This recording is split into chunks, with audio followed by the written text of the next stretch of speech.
course, of course. Yes, sir. We're officially back at it. This is Boog Nice coming at you with the Articulated Comic Book Art Podcast. This is episode 61. Woo! Got my mans with me. Rick will be joining us shortly. And we got a special guest that'll be coming through in the next half hour or so. So we just gonna shoot the shit for a few minutes and yeah. So what's up? What happened with you guys this week? How was your week? It was a good week, man. I went to a wedding yesterday. I'm recovering today, you know? Oh, yeah? A lot of drinking? Yeah, absolutely. And a lot of new figures this week. It's been pretty good. Well, I'm on my way to completing the 12-inch Legends line. Yeah, you good. All right. So what'd you get? So yeah, kick it off then. What'd you pick up this week? All right, so one of the figures that's been eluding me for a little while at a good price was the 12-inch symbiote Spider-Man from the Legends line. Nice. Finally copped one for $25 on clearance at Target. They're starting to drop. So whoa, I'm just missing that ugly, terrible Deadpool. That's the GameStop exclusive. I don't even know what that costume is based off of. It says Uncanny X-Force apparently. It's like I've never seen him with the. Anyway, I'm gonna have to buy it because I'm a sucker for pain. Don't buy that shit. I'm trying not to. I want to support this line, but it's like, that's such a bad. Only on sale though.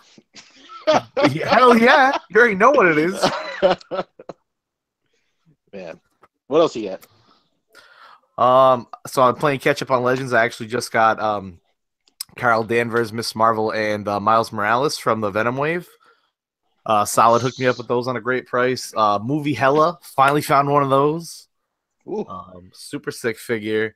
And I actually copped the whole Vintage Wave and the Black Panther Wave this week as well. And I'm loving the Black Panther Wave. That's such a strong wave. I really... that's going to be a big seller. I still see that. It was like a sleeper, strong wave, though. I saw a lot of people that weren't really interested in it originally, but... This is going to be one of those waves where people will kick themselves for not investing in earlier. Absolutely. Yeah, for sure. Definitely. I already see people army building the Nakia figure so they could have their Dora Milaje. Oh, man, I'm loving those displays. Absolutely. What about you, P? What'd you get this week? I got a lot of stuff coming that's just in transit right now from Japan. Young Goku dropped, I think, like on Tuesday or Wednesday.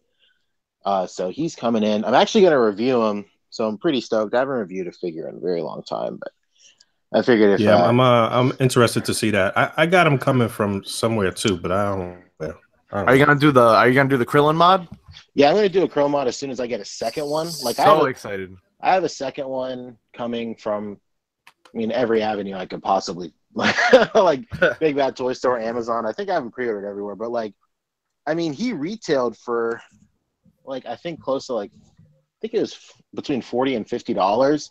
Yeah. So this early in the game, if I can get him for around $60, I don't mind the $10 markup or something. Especially if that means to do a Krillin mod. So for those of you who are kind of in the dark, I'm gonna try and slap the Krillin head on the Kid Goku body. I did some detective scaling work because a couple of guys who reviewed him in Japan stuck him next to 1.0 Goku and stuff like that, and using that scale. I went to see what a Krillin head would look on it, and it looks fine. What are you gonna do? It's a fucking Krillin head on a Kid Goku body. But that looks cool. I'm super stoked to get that. I've been wanting to complete a Frieza display with all his different forms for a very long time. So you got those vinyl figures, right? Yeah, I got his second form and his third form coming as well. I've been looking for those figures for a good price for such a long time. The line is called Suphobia, I think, or Suphibi or whatever. I don't know. But a lot of people get the HQ or HDQX or HQDX. I think it's HQDX line. But I think that's too. I think those are too small, and sometimes the paint on those is kind of weird. They end up looking metallic-y almost. And then they're always attached to their stand, so they have pegs at the bottom of their feet. So I just went with the Suphobia line, and I was looking for a Boma in that same line as well. There's like a Planet Namek Boma, and it scales so well with SH Figure Arts, but like that thing is like next to impossible to find. It's not even on eBay anymore. Like, sucks. And then what else? I don't think I really got anything else. I don't think so. Shit, I don't know. That's. You don't happen to have one of them Daedric Warriors, do you? I heard they're going for a good price. Oh yeah, I found my Daedric Warriors, my Skyrim Daedric Warriors. Apparently, I had Daedric Warriors and the power armor, like tucked away in a corner of my room. So found those pretty like stoked. That, like Imperial Mon or whatever it was. Yeah. So instead of doing what I picked up this week, I think I'm probably going to say what I found this week. I'm all about it. What about you, Boog? What'd you get?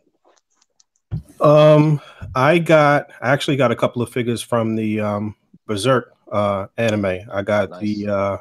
the Femto, the deluxe one that has them kind of cracking out the that egg, and I also got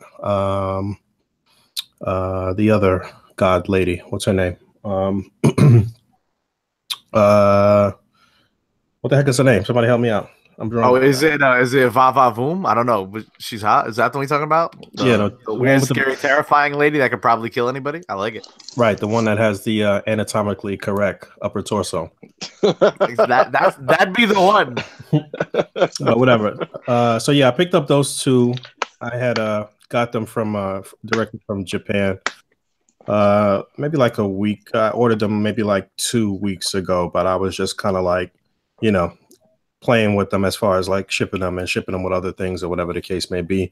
I knew that I was going to get get Void at some point domestically though, but I was just I don't know what's going on. Was that me or you? That was me. I just pulled up chat, so that's why I just kept. Oh, okay. All right. So so yeah, I picked up those two. I opened them. I messed around with them a little bit. I have them like on semi-display because I'm waiting to get Void, and yeah, I like them a lot. Pretty nice figures. I also have. I was just talking to Jake about this before we went live, but I should have the Marvel Legends Lizard Build-A-Figure wave tomorrow. Should be coming into my job tomorrow actually. So I'm excited to get into reviewing those figures this week. And I think that was all that I picked up this week. I like halfway ruined Walmart exclusive Black Panther, taking off the the vibranium paint. Acetone. Yeah. So he's a little dusty, but it's actually not terrible. It's, if you just go over it with a little bit of paint, it'll be fine. So it's actually not terrible. For some reason, the paint on like the chest area really made him look like dusty and white, but when you removed it from the other parts of the body, it was fine, especially on the hands and the lower legs. It was fine, but yeah, that's pretty much all I got this week. I'm excited for this Lizard Build-A-Figure wave next week, tomorrow. Which figure are you looking most forward to in that wave? Probably Mysterio. I don't know. I'm interested to see what possibilities you have with swapping out the head on the inside and messing around with those green effects. Mysterio and the actual Build-A-Figure Lizard. I'm interested to mess around with that and pull the tongue out and do different things with that as well. But I think Mysterio, Lizard, those are probably the two strongest out of the way. Maybe Prowler. I think Prowler actually be a sleeper hit, actually. I think Spider-Punk is going to be a sleeper hit. A lot of people haven't talked about that one. Who's that? Yeah, which one? Spider-Punk from the Spider-Verse. I really want that one. Oh, the which one? The newer Spider-Man? The one with the mohawk and the guitar. Oh, Spider-Punk. Yeah. Oh, yeah. I forgot about him, actually. The remote. Yeah, I think that'll... I think he'll show up a lot in displays, no question. Yeah, but yeah, we're getting pretty close to completing like a core like Spider-Verse crew, I guess. Who are we missing? You think like from that story that stands out besides a new superior Spider-Man? Yo, to be honest with you, I didn't even read Spider-Verse at all, so I don't know. I just thinking about it and thinking about images that I saw. I guess like people will want like Spider-Ham. I don't know. Yo, that would be fire as a mini BAF. Yeah, for real. I think if they release like somebody two lesser known Spider-Verse characters and like Spider-Ham was a pack-in. I think that'd be really like smart. Another Toys R Us 3-pack. I'd be cool with that. Oh yeah, for sure, 3-pack for sure. I want a Superider Man. Oh, absolutely. I'm so close to getting one like customized out of the 12-inch Hell one. yeah. Like, especially putting him in the comics with his like Leopard on. Yes. Fire, man. I had a standout moment. Yo, I lost my mind when I got it. That's right. I couldn't believe it. I found that I can't remember if we were doing the podcast back then, but like I found a Spider-Man figure, like a vinyl figure. Oh, the Safubi one, the 12-inch one, right? Yeah. I found that one and I was like super stoked. I found it like some random toy fair in the deep south. Like, couldn't believe it. They Bandai, I don't know why they have never done that in the Solo Chogokin have done a Leopard on. Like, I feel like that would fit it. I think they did one like a very long time ago, and the one I don't have a 12-inch one. I have a 6 or 7-inch one. I think that's the one that came with the Leopard on. Oh, interesting. Okay. It's like extremely old. I think it's like 2002 or something, if I remember correctly. I'm gonna look it up. Oh, that's fine. Oh, man. What else happened this week? Anything interesting happened in the world of collecting and displaying that we should mention? It was actually a pretty slow week this past week. A lot of stuff didn't happen really. The only thing that comes to mind is NECA has been working on the Ultimate Pennywise figure, and they finally showed like a disassembled version of it, of what it'll look like. I did see that. Yeah, I did see that. I saw that. I'm interested in that. 3 different heads is like a big deal. These NECA Ultimate figures, I feel like, only get better. They still break, but they get better. You know what I mean? But you know what? Shout out to the spirit of Fabio. You know what? You know what? To their credit, I actually haven't had too many issues with the Ultimate figures. Same here. No, I feel like because of the higher price point, they have a more of a leeway to do better quality control. Especially with like their Freddy Krueger figures. The value exceeds absolutely what you pay because you get so many different accessories. I really don't know how they do it. So yeah, Pennywise is definitely in their wheelhouse with their horror stuff, and I think that's a perfect figure for their Ultimate line, no question about it. I think it'll be pretty popular. Will they be able to top Craig's Pennywise? You think? No, for being honest, nope. One is a masterpiece. One might be a disaster piece. We don't know. I wonder if they'll include balloons in some form or fashion. If they showed it. They actually have. So they'll be a little transparent. It's like a see-through plastic. But the cool thing is, it's an armature wire is what's on the for the string, so you can bend the string however you want. And he actually has a hand that looks like the how you say, like the gotcha hand. You know what I'm saying? And it comes with that hand, and I feel like that hand will be the Deadpool of 2018 in terms of everything. No doubt. I think those are balloons. People will snatch those up and put them in different displays and stuff too. No question. Oh, absolutely. That's a prop worth it right there. I think if they did the kids from that line, every kid should come with a different balloon. So that's actually a great idea. It's a build-a-figure batch. Yeah.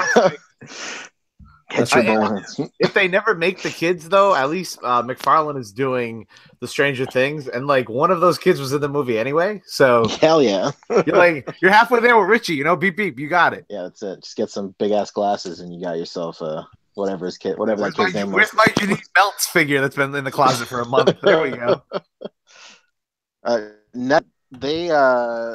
Did you guys you check out that Godzilla? I saw people talking about it a little bit in PMP. I checked out the Godzilla anime on Netflix. Yeah, I've seen a couple people's displays with the figure. I haven't actually had to watch the show yet, but I've seen mixed reviews on it.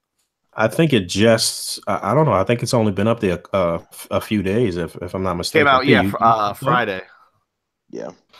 The animation was phenomenal, but I couldn't keep my eyes open though. I fell asleep on that shit.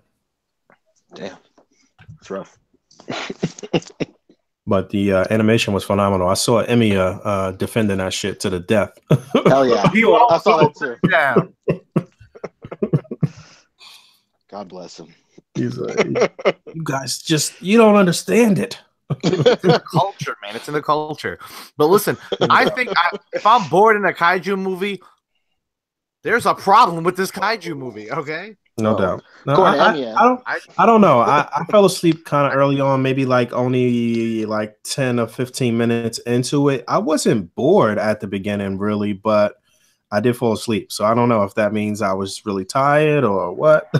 If I was bored, I don't know. But one thing I kept saying to myself over and over was I really liked the animation though. But Walton had brought up some Walton had brought up some good points as far as like the archetype, the typical like angsty like anime main character, and like that was kind of like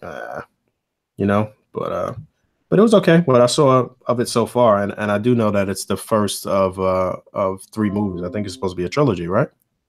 Or 3 parts or whatever. Yeah, that's what they're going for. So that should be interesting. And that's the Shin Godzilla, like you mentioned, right? That's the Shin Godzilla is the one they just made, the live action one that Japan made. I see. Okay, all right. So this is just Netflix Godzilla as far as we're concerned so far. Gotcha. Okay. Anything else this week? Oh, I think it was pretty slow this week. I actually just got that figure this week. The Scarlet Witch, believe it or not. I've been eyeing that thing forever, and I've been trying to find a good vision, and so I jumped on that one. I've been on an X-Men kick with my Legends lately. We definitely need a do-over on Scarlet Witch, at least on the lower legs or something like that, just to make her a little bit shorter and to get rid of the actually, you know what? This version didn't have the heels, I don't think. Did she? I can't remember. I think, but they're not. But she was tall as fuck. She is tall. She was tall though. But yeah, Al would break out the 2.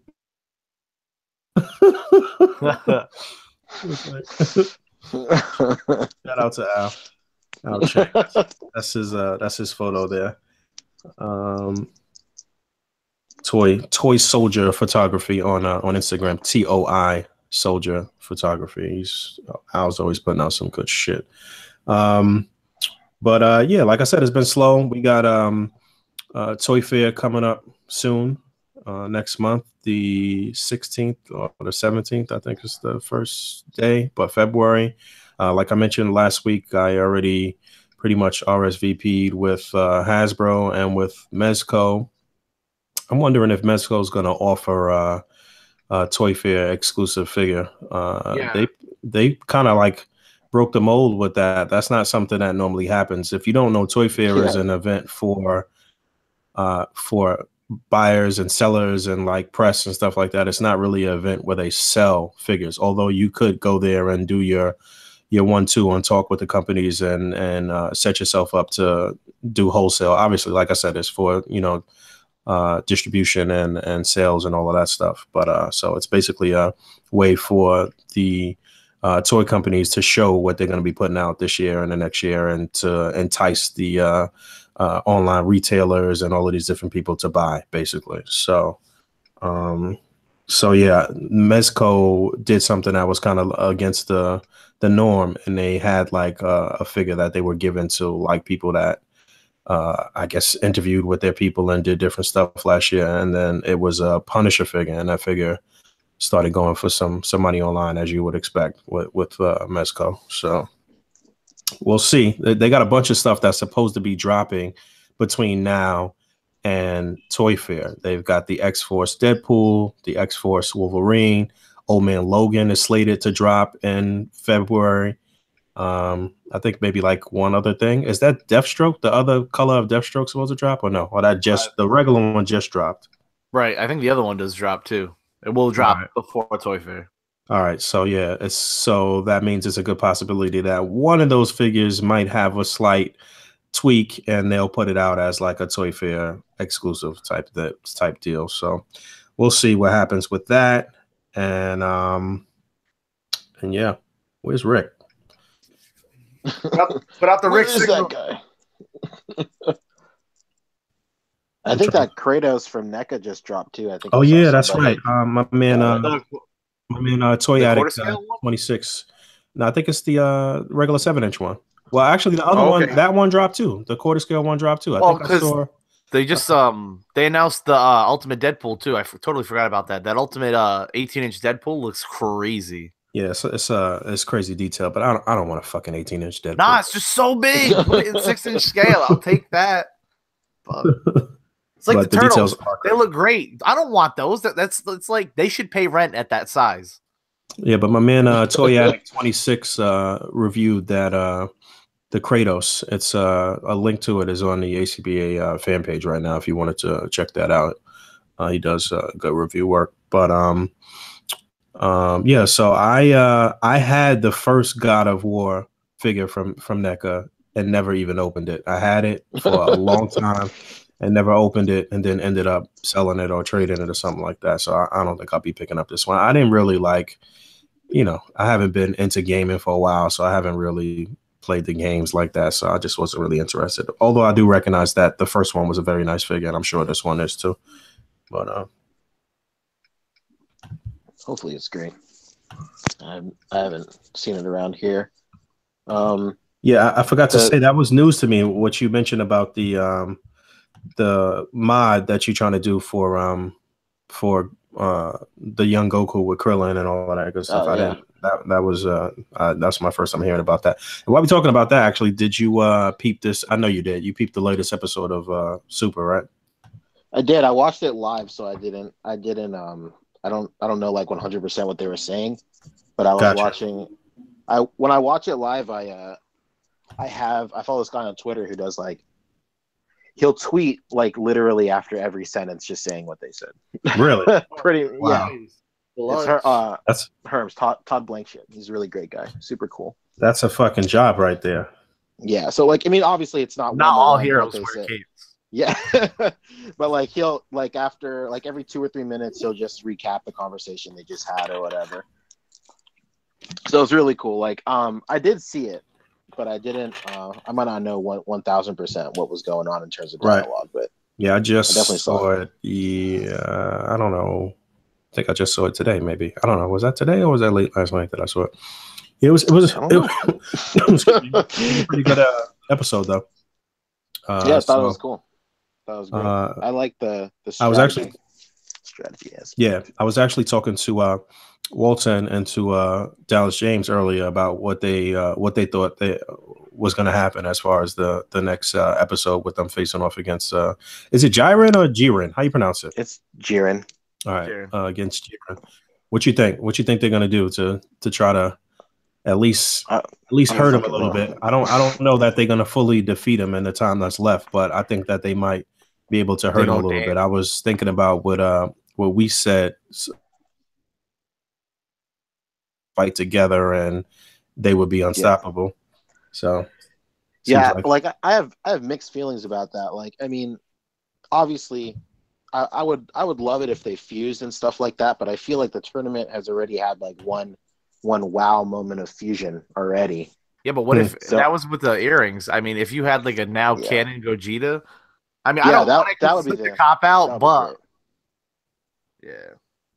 I think say that again. Well, I just don't want it because I feel it'd be a cop-out, but a fusion of Gogeta and making it in canon would be such a fan service moment, you know what I mean? I feel like that's what might happen. That'd be really cool. Gogeta is the form that comes out when they do the fusion dance instead of the earrings, but Got you. Okay. Which was in GT and Fusion Reborn. Where's that custom from? Which one?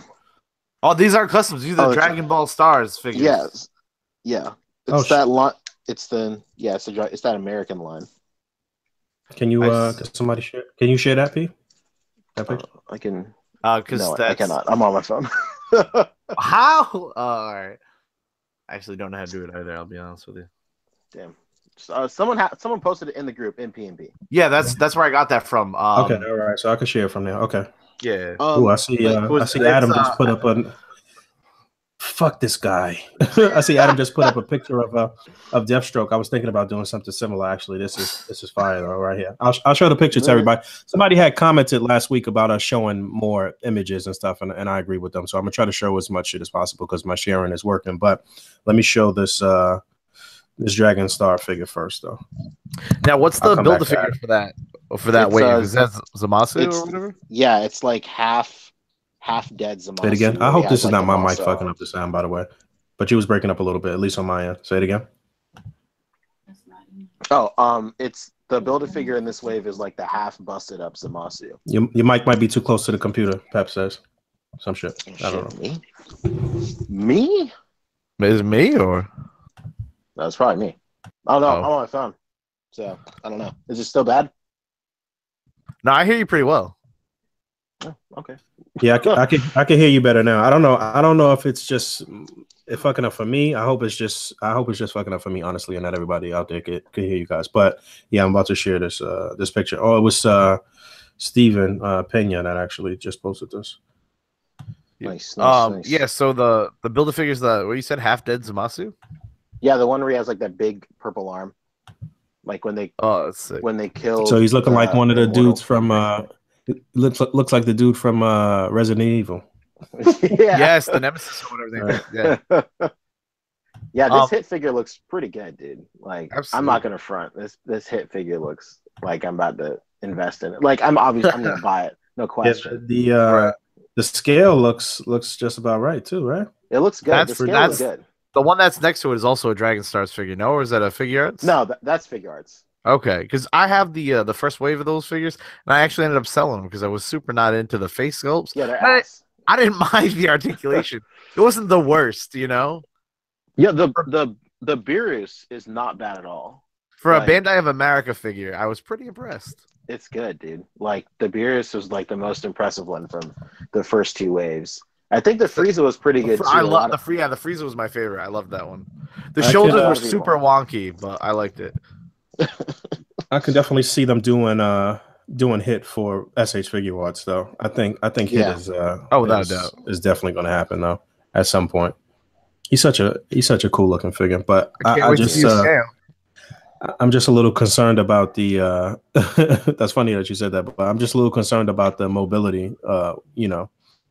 Yeah. I see they put a split in his thing right here. It's not really like that in the anime though, right? It's kind of like form fitting the way it goes all the way down to his boots though, right? I guess this is more for a dynamic pose.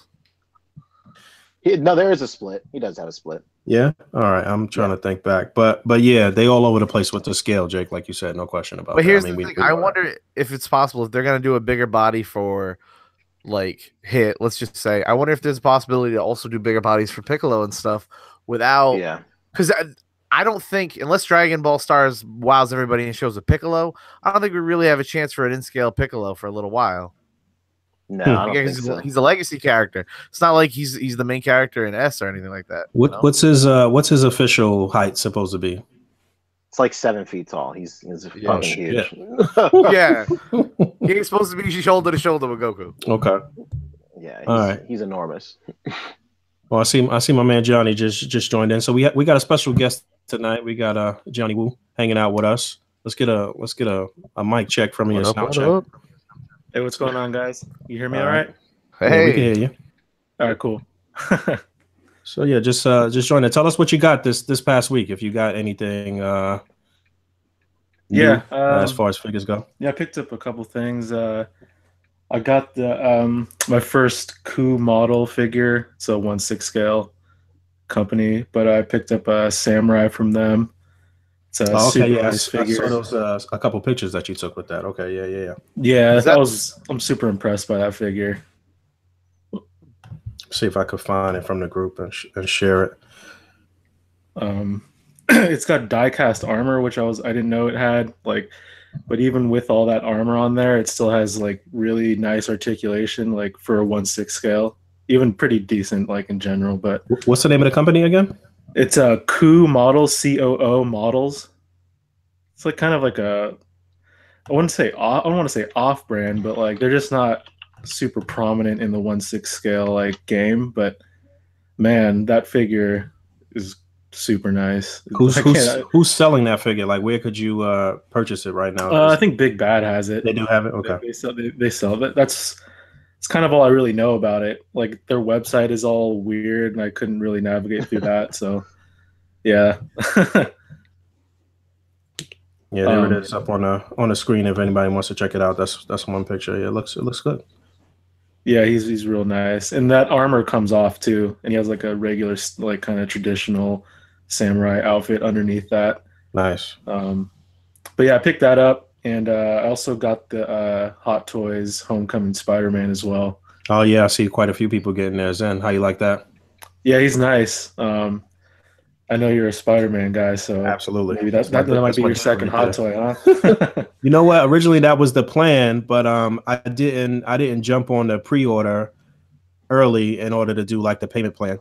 For those out there that don't know, if you don't have the money to just throw down on a hot toy at one time, you can actually do like a little plan, and they charge you a little bit per month. But I didn't do it right off the bat, so that kind of threw me out of whack. But I am interested in getting that Spider-Man for sure. So I think I might, figure out something shortly. But yeah, how you like him? He's nice. I was gonna say, I know you got the Deadpool. The articulation is similar to that, probably a little bit better though. Like he's actually got toe pivot, which is, I think for me, is kind of a first that I've seen, at least on a suited figure like that. I've never had a hot toy that had that, so that's something new. That's pretty cool. The head sculpt, the Tom Holland head sculpt, is pretty nice. Yeah, I saw my man Capes and Rifles put up a real close shot of the head sculpt. It looks more realistic. He's fucking Tom Holland himself. Yeah, I haven't had a chance to take any pictures of him yet, but he's real nice.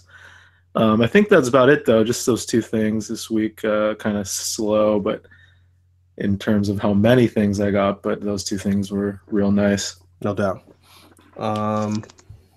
So tell us a little bit about your background, how you got into collecting, where you from, when you lost your virginity, all that good shit. All happened at the same time. Now, I'm from Northern California, like right outside of San Francisco. I live in a small beach town. I live here my whole life. Like I was just telling a friend recently, the house that I live in, I've lived in my whole entire life. I'm 32. Okay. So like, I don't live with my parents though. So it's not one of those situations, but yeah, I've lived here my whole life.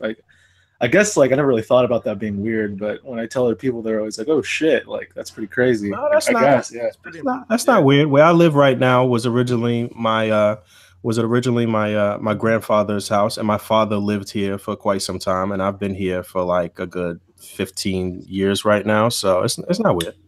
Okay, yeah, cool. So yeah, I live in Northern California. As far as collecting goes, basically my whole life, like from when I was a little kid, I was into like Ghostbusters, like He-Man, Ghostbusters, Ninja Turtles, and then from there, I remember seeing the X-Men cartoon, and after that, I remember at the time when I saw that cartoon, it's like, damn, like this is so sick. Like I didn't have any of the toys though, so I would just pretend that Ninja Turtles were X-Men characters when I play with them, like.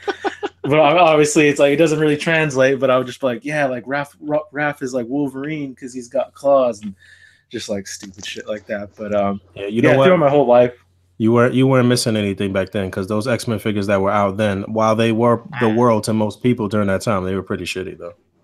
Oh yeah, I eventually started collecting those, and now looking back, like we just talked about it on the on my podcast, like with Cheney and Ernie, that they're not dolls. And I was talking about like that the old school Wolverine that had the spring-loaded claws, and like I don't even remember that Gambit figure. They had like the original Gambit with the plastic coat. With the plastic coat, yep. Man, that thing looked like shit. Like, but at the time, it was the end-all be-all for me. I'm like, holy shit, I need Gambit so bad. But yeah, man, I was collecting that stuff, and then I went from like that to like Spawn, and then I kind of like. Throughout the years, it was like less collecting, but it's still kind of buying like some figures here and there. And then probably around like 4 years ago, I guess I would say, is I got back into collecting the old school Ninja Turtle line, because that's where it all began for me, kind of. That's what I remember. And from that, I was buying the figures, and then I made an Instagram account. It was a different Instagram account than what I have now, and posted my collection, and then just like searching hashtags, and then came across some toy photography. I thought it was pretty cool, but I didn't try it right away. Mm-hmm. And then it wasn't too long after that I just had an idea in my head. I remember dude, the photo was so bad. I mean, obviously, right? It's so shitty. But I took a photo. I had this idea. I used like a those tech deck like ramps and stuff, like shit like that. I used that with like, and I had one of the characters like grinding down a rail, and it was in a cardboard like banana box, and it was like duct taped to the rail. It was the worst. It was the biggest piece of shit photo, but that's where it all started for me as far as toy photography goes. So ever since that day, I've been taking pictures since then. And my girlfriend, she's a photographer, so eventually, she taught me how to use a camera. And then I started using like a actual DSLR, and by that point in time, I was already hooked before that. Like I was already in. Mm-hmm. And then once the camera, like the DSLR got introduced, like it was a whole nother thing, a whole nother side of it for me. So, well, what were you shooting with originally when you first started out? Just my iPhone. Okay. Yeah. Some of the there's some photos in the book that are taken with an iPhone. Not a whole lot, but some of the early ones you can probably tell like they're taken with the phone. But I mean, I've always said like you make do with what you have. Like there's nothing wrong with using a phone at all. Like that's, for a long time I was like, I was kind of stubborn with it. Like she would be like, "Oh, use my camera." I'd be like, "No, I do way better with this thing." Until I learned how to use a camera, and then I kind of like saw like, yeah, you know what? You're right. So what does she shoot? What did she start out shooting? You said your girl is a photographer. Yeah, I mean, she was doing like she did like weddings and like portraits and stuff, but she actually manages a photography studio, so she doesn't get to shoot as much these days. But originally, like kind of everything. I think what she really likes to do is photograph like animals and stuff. Like she actually had made a pet book through her work, just like kind of taking pictures of like the local people around here with their dogs and whatever pet they really had. So she actually made a book out of that, which is pretty cool. But yeah, she doesn't shoot toys for sure. She definitely doesn't shoot toys, but like yeah, she kind of shoots like the normal, what I would consider like most photographers, like landscape, and then there's the wedding game and shit like that. So pretty regular. I mean, I don't mean to like say it like that, but you know what I mean. You gonna make her mad? No, she's gonna be like, ooh. No, she won't get mad. That's cool. But yeah, yeah, and that pretty much kind of, I mean, so that was like where it all started, like for me being a kid to like 4 years ago, getting back into collecting and then starting to take photos, and then kind of fast forward a little bit till now. Like it's a lot has happened in a short amount of time since I've been like doing it. Yeah, no, can you guys hear me? I'm sorry, we was having a little technical difficulties. Can you guys hear me? I can hear you. Yeah, I can hear you. Cool. So yeah, I took off my my mic and I'm just road dogging it. But yeah, I heard most of everything that you said. But yeah, you mentioned the book. So yeah, so let's talk about that. Let's talk about your book that's out right this moment. What's the name of it? It's It's called 10 frames per second in articulated adventure. You can get it. I mean, I guess. What's up? I was gonna say you can pick that up on Amazon if you're interested. That's probably the best place, easiest place for you to pick it up at this time.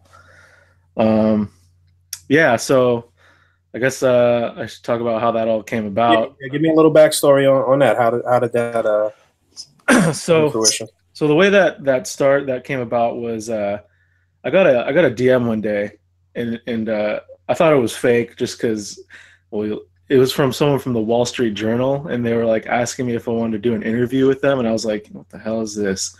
I thought it was fake, and turns out it wasn't fake.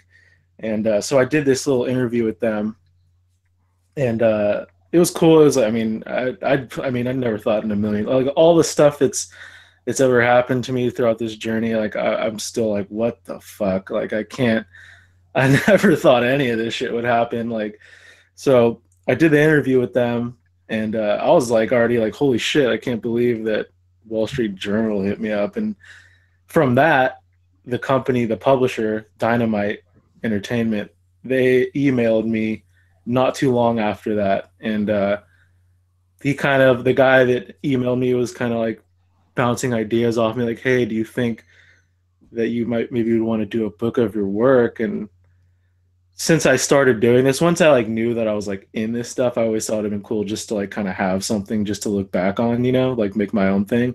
So I already thought about making a book of some kind, but kind of just for like my own personal like enjoyment slash like maybe like close friends or family. And when he hit me up, I was definitely like, yeah, like I have thought about it, and kind of like one thing led to another. It was probably like a process of like over maybe like close to a year before there was anything like agreed upon. And then once that happened, once we finally came to an agreement on the book, it was another probably year of like working on it. And then yeah, now it just came out like a few months ago. So it was it's I don't know, it's really weird to have a book. It's awesome. It's like sometimes like when I think about it, it's different for me because like when I look at that book, it's everything. Like I worked on it for a while, so it's exactly what I expected to be. So like when people are like talking to like friends and people have picked it up and they message me, it's like that shit is crazy. Like people telling me like my kid's taking photos now. Like it's like that's the best shit to me. Like when I've had like people send me videos of their kid all like stoked to go out and take photos, and like that's what's amazing to me. Like when I made the book, like I didn't really know it at the time, but honestly that's kind of like what, like that is why I made it, like without me knowing at the time, being aware of that, like for like to I guess inspire other people. Like yeah, it's awesome for me to have, but like to be honest, like it's about everyone else, like they can enjoy it or might enjoy it. Yeah, I mean Go ahead. I was gonna say the process for the book, like it was obviously it's a learning experience. I mean, I never made a book before or anything like that. I never thought I would have one, and I learned quite a bit about the process of kind of like how much work. I mean, even though like all the photos, it's not like I took new photos for this really. Mm-hmm. Some of the stuff I took along the way that I just ended up being in the book, but everything was kind of already like all the photos in there. If you follow me on social media, you've probably seen more than likely because they're all out there. None of it was like kept under wraps, but even with that, even having all the photos, like sifting through all the photos to decide like which ones to put in the book and which ones, like it was just as time went on, I think, all of us that do are artists, we're all artists here, so like you can probably relate to this, or this is familiar to you, where you take a photo and then like maybe next week you take another photo, and that old photo you kind of just like, all right, that shit's trash now. Like, yeah, sometimes it's within 5 minutes of you posting a photo that you're like, you know what, I fucking hate this. Exactly, right? So like I went through that a lot, where like I would have whole chapters done, and then I would want to basically wipe them clean and just be like, no, I want these in there. But if I did that, like the book probably would have never come out, because I would have always been like, no, I want to put these new ones in there. So I did have to have like be stern with like my choices at a certain point and just keep what was kind of already there, even though when I look at it now, I'm like, I wish it was like not that photo and this photo, but whatever. It's just part of the process. And I think it's good for people to like, like kids to see, like when they see photos, like it's not like all my newest shit. So it might seem, when they look at it, it might look like, man, I don't know if I could ever like take a photo like that. But so you can see like a progression, because that's actually how I kind of wanted to have it laid out, was progression based. So like in the beginning, you can see like the early shots, and then it kind of like progresses on into the more like recent stuff. Yeah, that's probably one of the main misconceptions about doing this type of art, is that people think that it's just point and shoot and that it's easy, but it's actually pretty difficult.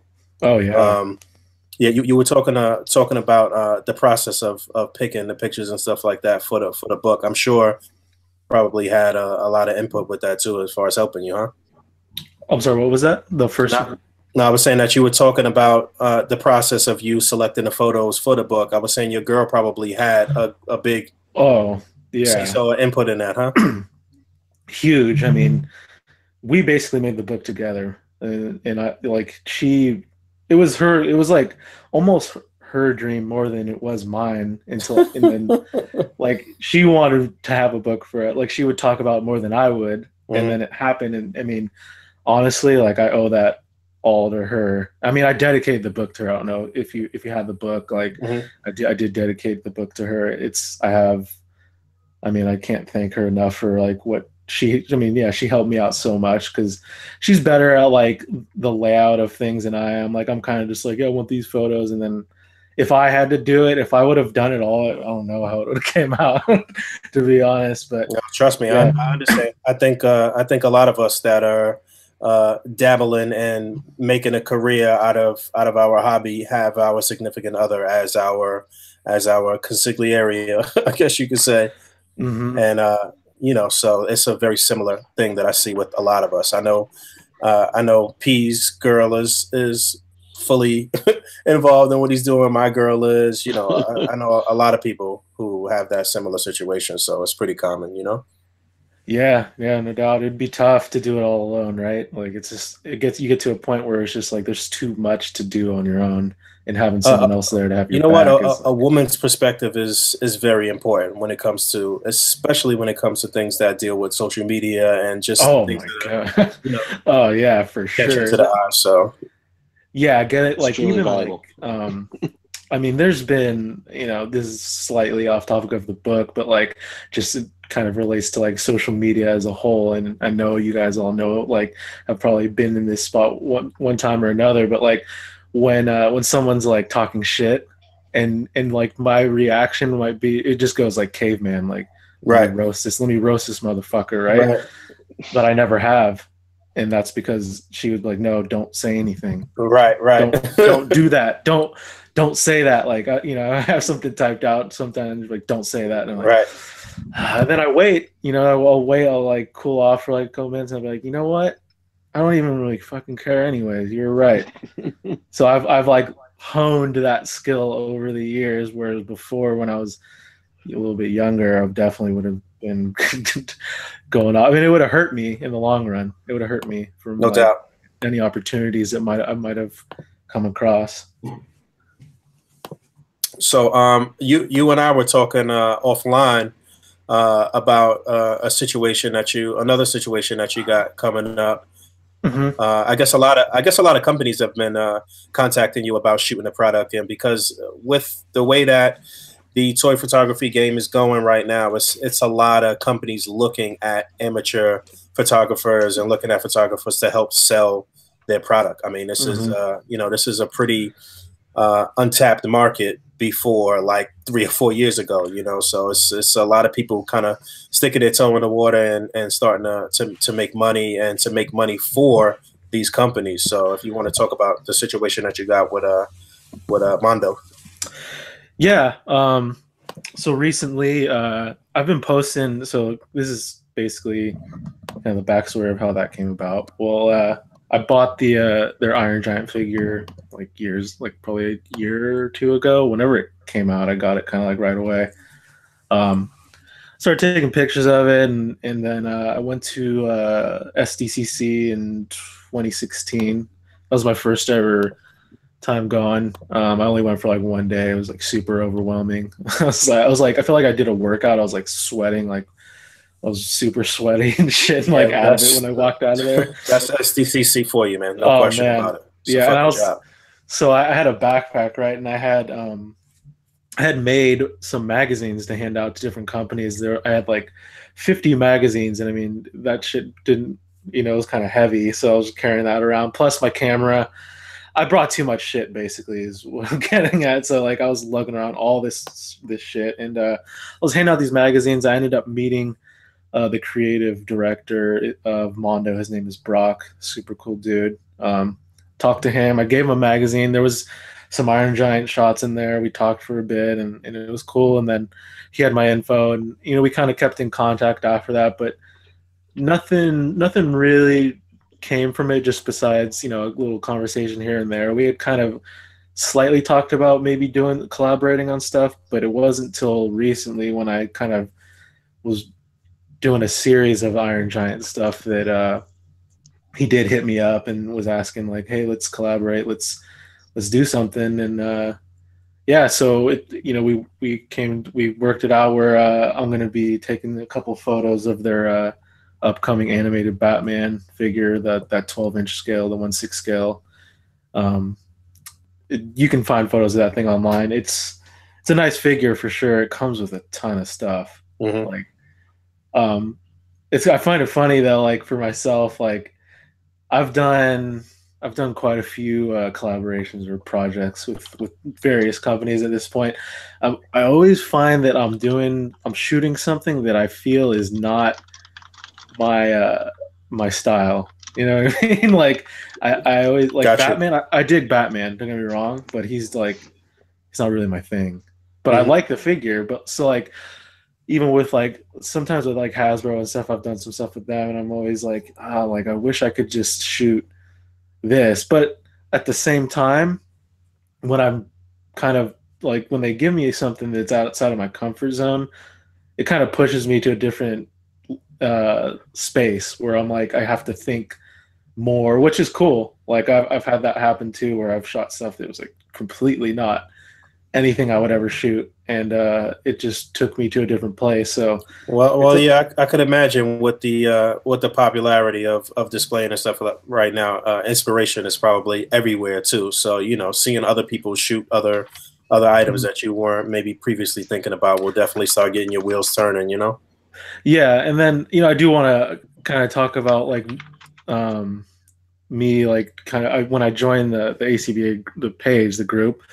That honestly, like before that, like I think once I was in there and I started seeing like everyone's work and kind of like the mentality of like all the people, like the top dudes and just kind of like everyone in general, it opened my eyes more to like just ask myself those questions that like, why is the figure doing this? Like, where is this coming from? Would they be doing that? Why are they looking this? Like all these questions that I didn't necessarily ask myself before. So like me being in the group definitely, I feel, helped me like up my game a bit from before. Like just the little things here and there, and just like noticing, like being more, having that attention to detail more, like seeing things in the group like that definitely made me think more about like, like with the posing and stuff, like the posing such a huge aspect of like what A.C.B.A. stands for. But in general with toy photography, I feel like it really is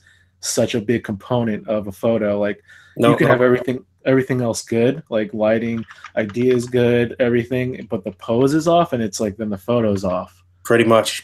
And it's funny that you mentioned that, because I mean this is something that we've talked about here on this show before, because I mean there are other people that are out there that are taking there's tiers to toy photography. There are some people that are excellent at staging and posing and stuff like that, but they may not have the best equipment or the best camera or something like that. There's a lot of people that have great cameras and that are putting out phenomenal looking photos, but that can't pose for shit. That can't like stage for shit. You know what I'm saying? So it's a lot of that, and it's a lot of that on Instagram too. Where it's I was just about to say, you mean Instagram? right. Instagram in general. But yeah, so it's a lot of like stuff that, not even on no hate and shit, just keeping it all the way 100, I feel like shouldn't be getting the praise and that it's getting and shit. Like, obviously I don't put you in that category. You're one of the few people that are like, that have crossed that threshold and is putting out really great content that is not really, that's getting the likes and the accolades. You know what I mean? But it's a lot of people that are just putting out real mediocre shit that is like 7,000 likes, 10,000 like, it's nuts. So yeah, well, I appreciate the kind words. That means a lot. Yeah, I completely agree though. Like with Instagram, and then that's going back to the group. Like so some of the mentality that the group has, where it's like there's no false success in the group. Like if your photo isn't good, it's not going to get love. Whereas Instagram, if you're, I feel like a lot of the time, like where it's like you can be friends with someone. Go ahead. try to fix this because we break it up a lot here. So we already been going for an hour right now. I'm gonna try to fix this because I'm on the wrong settings here. So if we get cut off, I'm gonna just restart us right back up. But let me try to fix this so our sound is going, because this been choppy. It's been going in and out. Oh.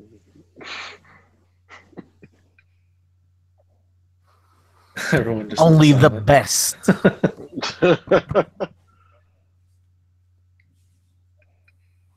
You guys there? Yep. I'm here. All right. I think we might be better now. Yeah, go ahead, Johnny. Sorry about that. Yeah, I was just like with Instagram, you know, in comparison to the A.C.B.A. group, I see a lot of like what I was gonna say is you can be friends with someone, but it doesn't mean you have to like basically blow smoke up their ass, right? So like if you're friends with someone, I see what kind of like what I feel like happens on Instagram is like when people are friends, they're always quick to say amazing, epic, great, this, great, that. But then the photo really isn't, right? And then like that person starts believing and then they never get any better. So they kind of just they're going in circles really. And they're producing the same photo over and over because every time they post, they get that certain amount of likes, they get all the comments. And at some point I was looking at this and I was like, dude, this is all fake. Like some of it's real, like, you know, there's genuine stuff, but then like I noticed like there's a lot of comment for comment type shit going on. For sure. And that shit drives me nuts. It's like, do you really think that like 60 plus people commented on your shit that meant that? They probably don't even look at that. Like, I just and then you know, in comparison to like going with the group, it's like you get what you get, and that's like you get like if people aren't gonna like your photo or comment unless they genuinely like it. If they really like your photo, they'll say something, and I appreciate that a lot because it's more genuine to me. Where Instagram, a lot of it gets a lot. It's like it's hard to tell sometimes. Like, does that person think right? I mean, my photo's great? Or... I mean, think about it like this: when you're on Instagram, when I'm on Instagram and I'm browsing and I'm looking at stuff, how long do you really spend looking at a photo? If something catches your eye and it's dope, you'll look at it for a second, you'll hit like, but you like everything's so fast paced. I think people take a little more time when you're in the group and you actually interacting with people in real time. I think you actually take a little more time to really look at something. So if it graduates from the page and then gets posted to Instagram or something like that, then I think that is what really drives it and really gives the people their just desserts, you know? Mm-hmm. Yeah. Like you're right about that. Like, I mean, you got Toy Pops, right? And it's just like the session, and then literally everyone's, you know, and I'm not gonna lie, I joined that shit, but like, but like everyone, you know, that's the rules, right? You like everyone's photo, and then, but like you said, it's like there are levels to the game, right? Right. And so when you're scrolling through all these photos and you see some photos and you're, you know, I don't know, I don't even hate to say it, but it's just like you see some stuff and you're like, come on, like, really? Like, but see, the thing is on Instagram, no one's like asking for that, right? So like part of the thing with the group is like when you join, you're opening yourself up to being critiqued, and right. that's like you're agreeing to that. But on Instagram, there's none of that, right? Like, so even though you might want to say something on Instagram, like it's really like the person never asked you, so it's kind of like you can come off like a troll real quick. Yeah, it could be a little invasive. It could be a little jarring for that person. And the same thing when people come from Instagram and they join the group, and it's just like they put up something and immediately 5 or 6 people comment and they're critiquing it off the bat. It's like, whoa, like, you know, I don't know if I signed up for this shit, like, you know, but it could be overwhelming. Yeah. Right. Eventually you realize like, oh, you know what, this is like training. Like I'm actually going to get better by getting this information. So, you know, that's why we encourage people to always come to the group and interact in real time. But yeah, I wanted to ask you a little bit about the process, because this is another thing that's pretty prevalent on Instagram is, you know, this style of photo that we have up here with the, you know, things exploding or things moving and, you know, basically, basically, I guess messing with your shutter speed and making this look very realistic and very cool. So, what's the process for something like that? What's your secret? Spill. Tell us everything. How can I duplicate this and get the same accolades?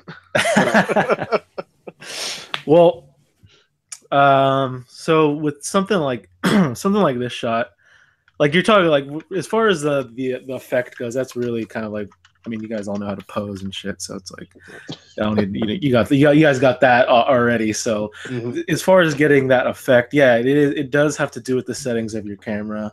And then, but I also, when people ask me this question, I usually say it kind of goes, I always ask like, well, what do you want? What do you want it to look like? Because some people, they'll do different, shutter speeds or whatever, different depth of field to get a different look. And I always like a shallow depth of field. That's just me. Like how, like you can see like the stormtroopers in the back, you can make them out fine, but they're not crisp. You know what I mean?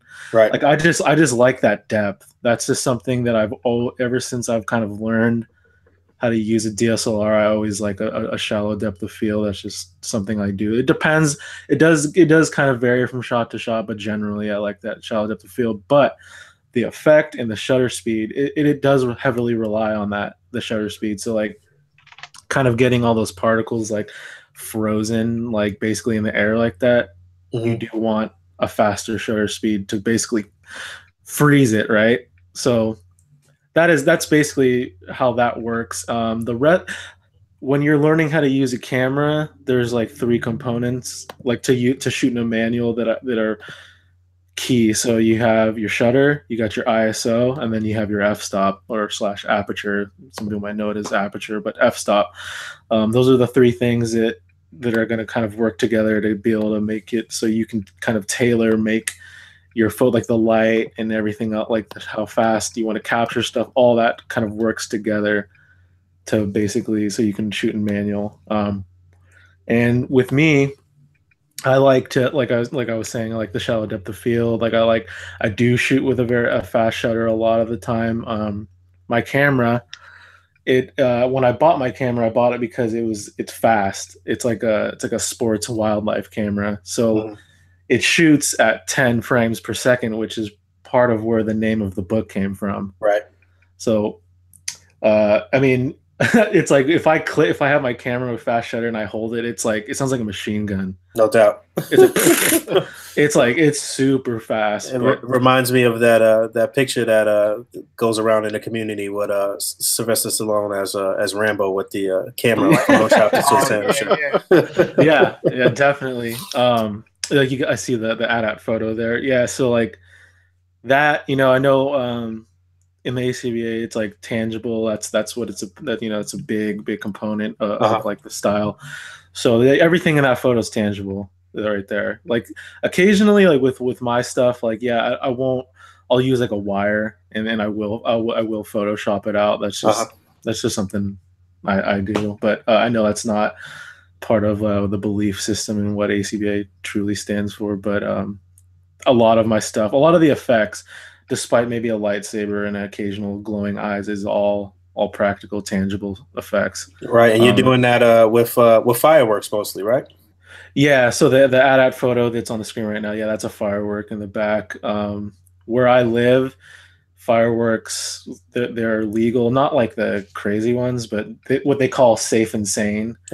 And I can just go into the city, into like Chinatown, and I stock up every now and then on some stuff, and that lasts me quite a while. It depends, because sometimes I'll get on a kick where I'm just like I'll buy them and I'll start using them, and then I'll get more and more ideas and start playing off that.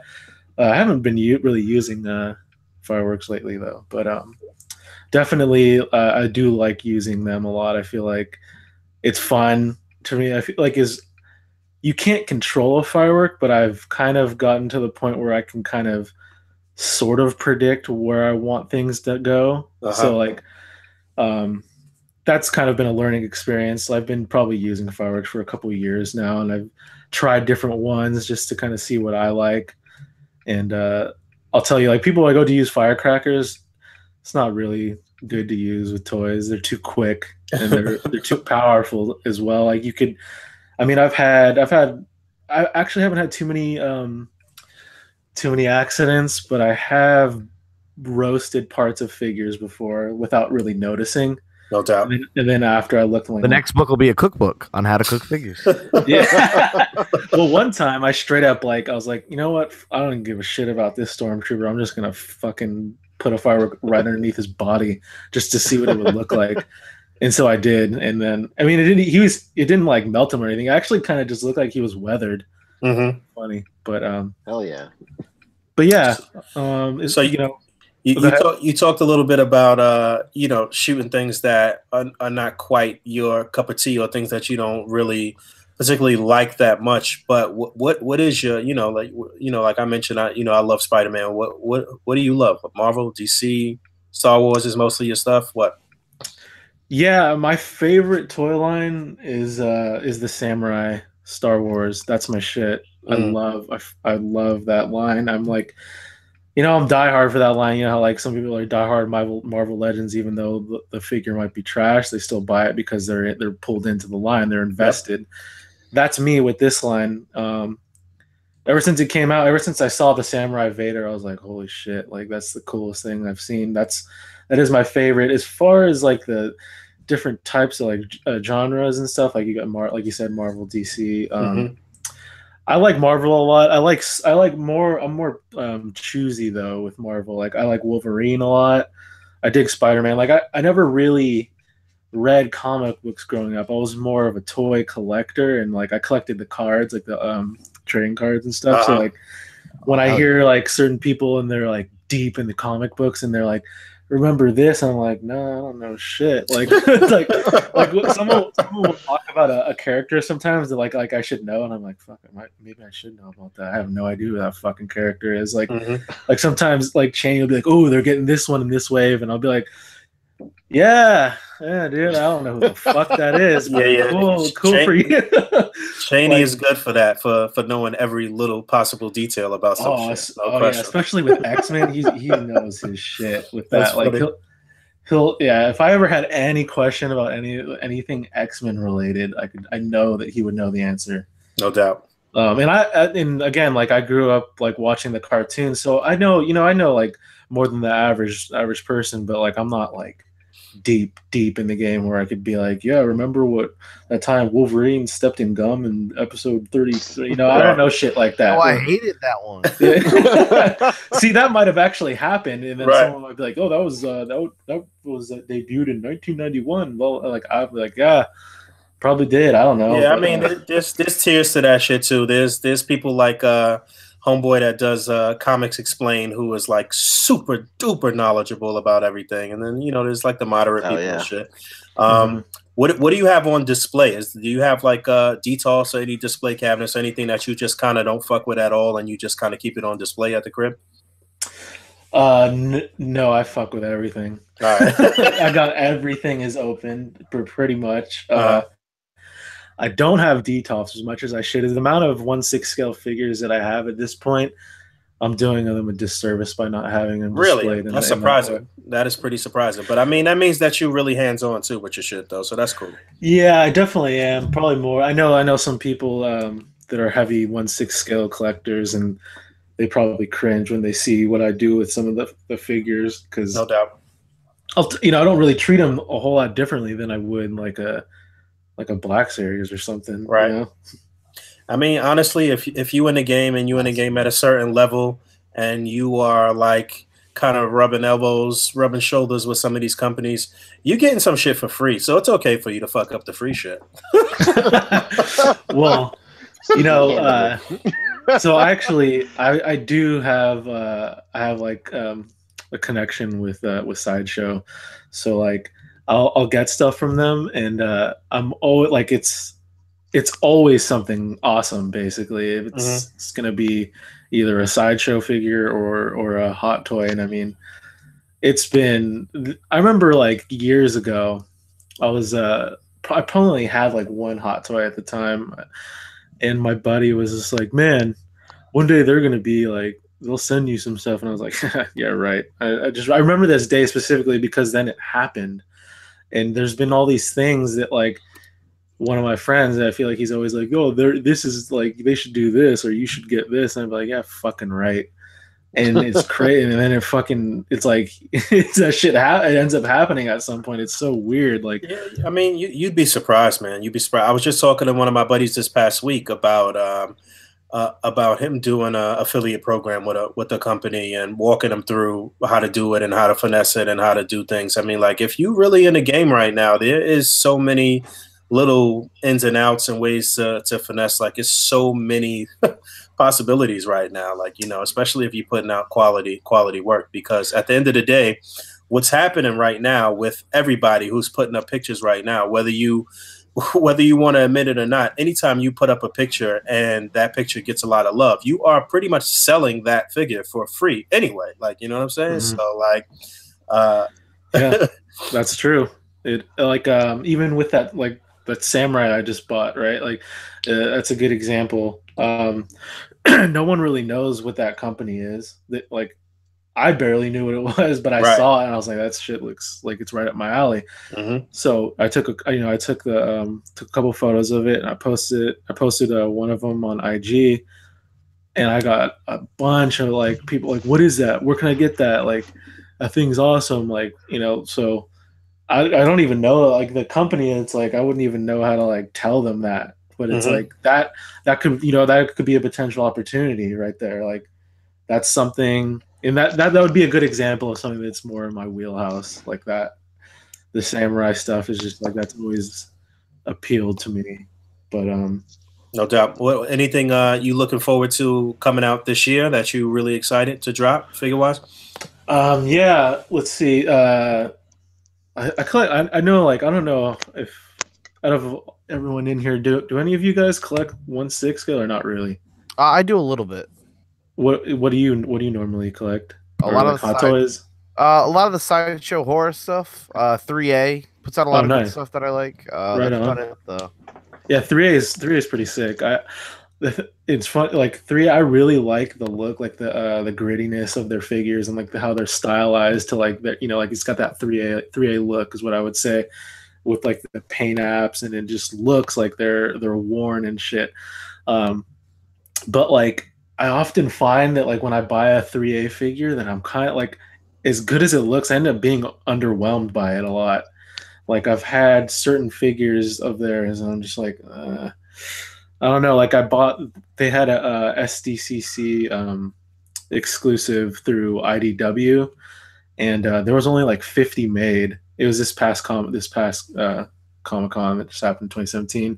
Mm-hmm. I didn't even know about it till the last day. So I went by the booth. I was like, hey, do you guys have this? And they did have one. So I bought it. And it looked, I was like thinking, man, this thing's going to be cool to shoot. Like, I'm excited for this. And then I opened it. And I haven't done shit with it. Like, I felt so cheap to me. I was just like, it looks cool. But when you get it in hand, I'm like, what the fuck? Like a 3. To sum up 3A, it's like, it's almost as good as you want it to be, but it's never quite there. Yeah, like I've got that blind cowboy. I like that one. Like the horse is super solid. Like the figure itself, he's pretty solid. But I found myself always kind of getting tricked in a way. You know what? You mentioned that blind cowboy. My man Punker Mike really likes some of those 3A figures, and he took a picture of that figure, and it made the A.C.B.A calendar, actually. I think it was like the July picture or something like that. I'm not sure. But it looks really, really nice. He has a bunch of 3A shit. He does a lot of like little kit bashing, and like I feel like I understand what you're saying about them being a little underwhelming, and I also feel like Mike is so like creative that he makes them better by doing like little kit bashing shit, you know? Mike definitely sold some 3A figs. You know what I'm saying? That was a great shot. Yeah, no shot question. You mentioned that was no question. That's probably one of the best ones I've seen of that figure. Like I have that figure as well. I never have the urge to shoot it though. I'm just like, I mean, I'm looking at it right now. I could see it right now where I'm sitting, and it's like, yeah, it just stays there. I was like, But let's just go way off topic here. But like to go back to your original question of what I'm looking forward to. Yeah. One of the main things I'm definitely looking forward to is actually a 3-0 figure, which is kind of funny after saying all of that. That's what made me think of it. That's what got me on that tangent right there. I was like, 3, but it's the Bioshock, the Big Daddy and Little Sister. Okay. That was probably my most, like, that was the thing I was most impressed about when I went, like, as far as figures go, from this past Comic-Con. Like, I had no idea that it existed or was going to come out or anything. I guess he said that they basically announced it at the show. I walked by. They have a super small booth. It's really small. So I saw it and I was like, what the fuck is this? Like, I've always been a fan of that game. That was like one of the few video games that I've ever kind of gotten really into. Mm-hmm. And, NECA has made, they did Bioshock, a couple different like waves of that for a little while. And those did all 3 games. Yeah. So those figures, they're like, they're kind of pricey at this point. And, I mean, as cool as they are, like this 3A one looked fucking amazing, and it like lights up, and the little sister alone, she's like 6 inches, like she's, because it's big, because the scaling. But man, that I'm definitely looking forward to that a lot. That's when's that slated to drop?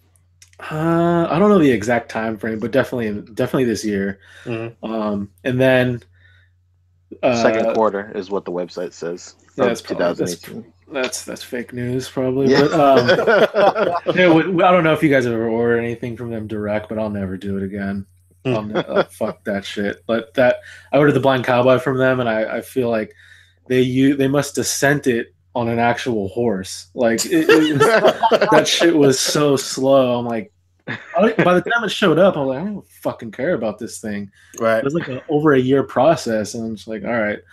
But the Marvel line, the Marvel movie realization, like the Samurais, they're doing War Machine, and I'm definitely looking for. I'm like chomping at the bit. That sounds very interesting. All right, cool. What's this Doc figure? This is Hot Toys stuff right here, right?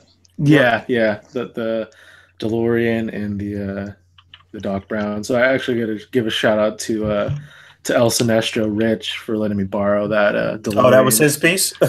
Yeah. I went and hung out with him like a couple weeks ago, and I've been like telling him like, hey, let me borrow that DeLorean, because I got the Marty, the Back to the Future 2 Marty as well. Uh-huh. And I've been like, I need to like do some photos with that stuff. And then Sideshow actually hooked me up with that Doc Brown. So as soon as I got that, I was like, I need it. Like, I need to come over. I need to borrow that shit from you. But Quick interjection right here. Dave, if you listen and you hear that, man, I've been trying to borrow that motherfucking Punisher van from you for like 3 months already.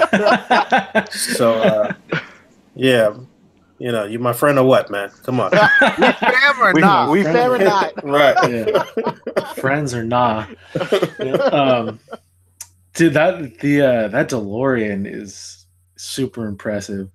I actually have to make fun of Rich a little bit here, though, because when he let me borrow it, and he put it in the box and everything, and I got it home or whatever. I didn't even pull it out for like a few days. He probably called your ass and gave you like a rundown of shit not to do, huh?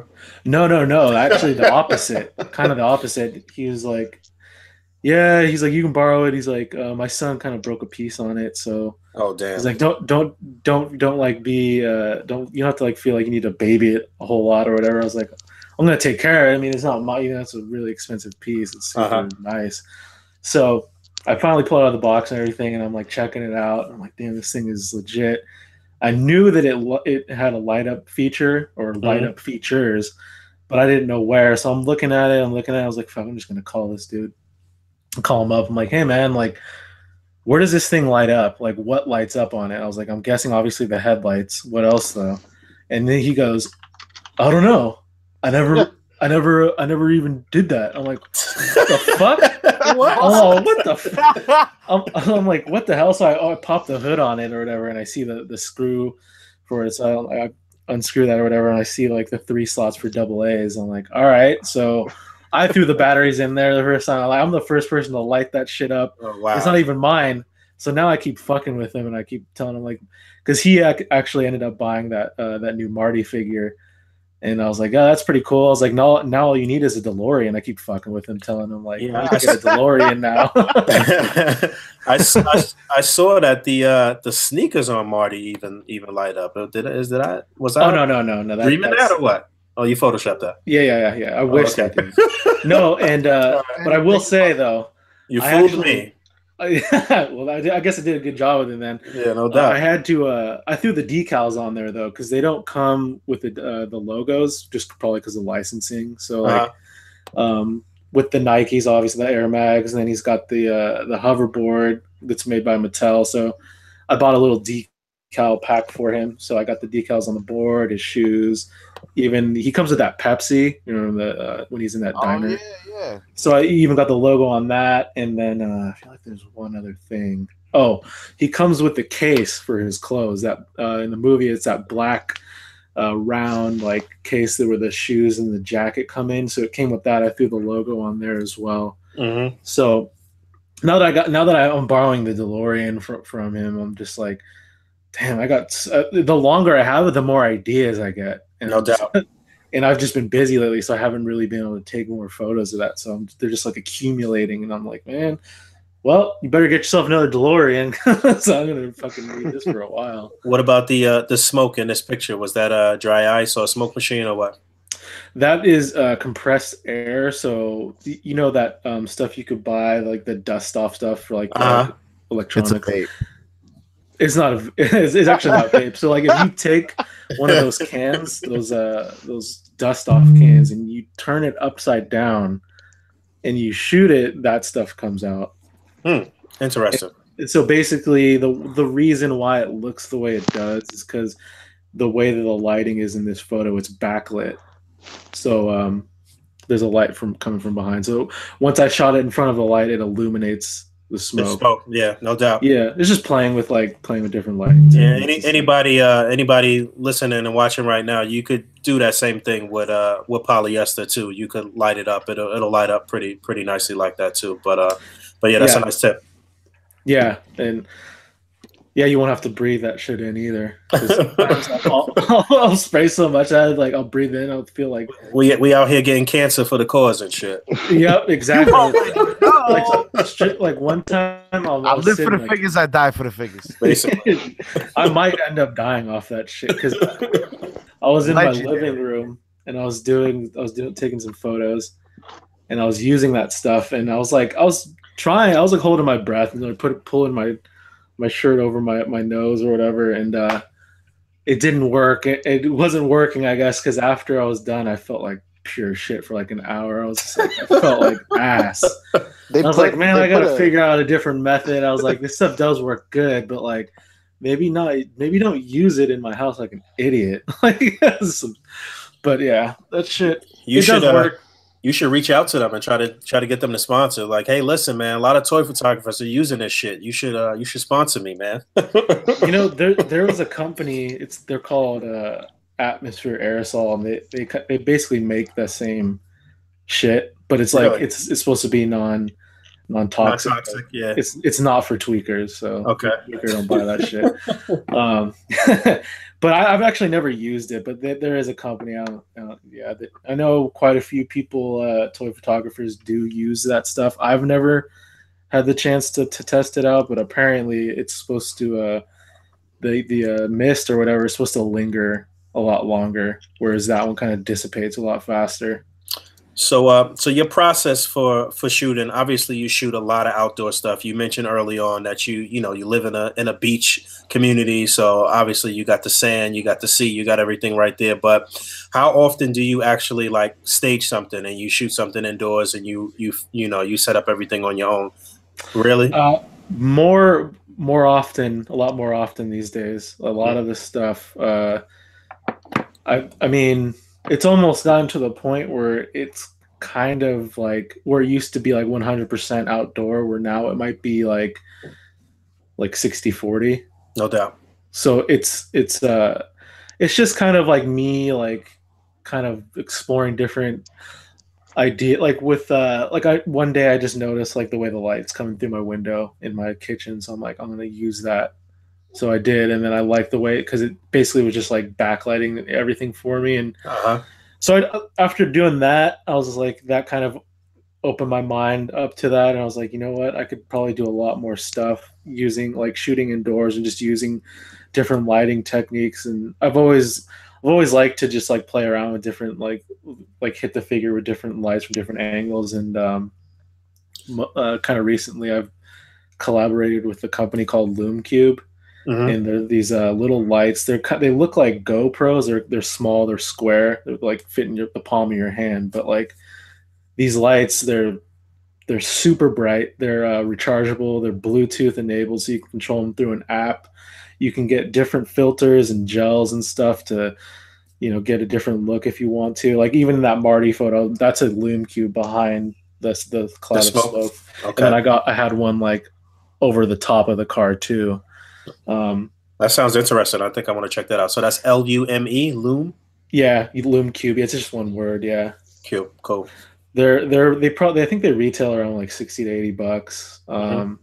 But yeah, I've been using that I had one for like a year, and I was using that kind of as like my primary light source. Like anytime I shot at night, I would use it. And then after like officially collaborating with them and stuff, they sent me some of their gels and filters and things like that, and they sent me a second Loom Cube. And ever since then, I feel like I'm using it during the day, like just to even out light and stuff like that on the figure, or try to hit the figure's face so I can get that catch light in the eye, like kind of like how you can see my my profile picture here with Luke.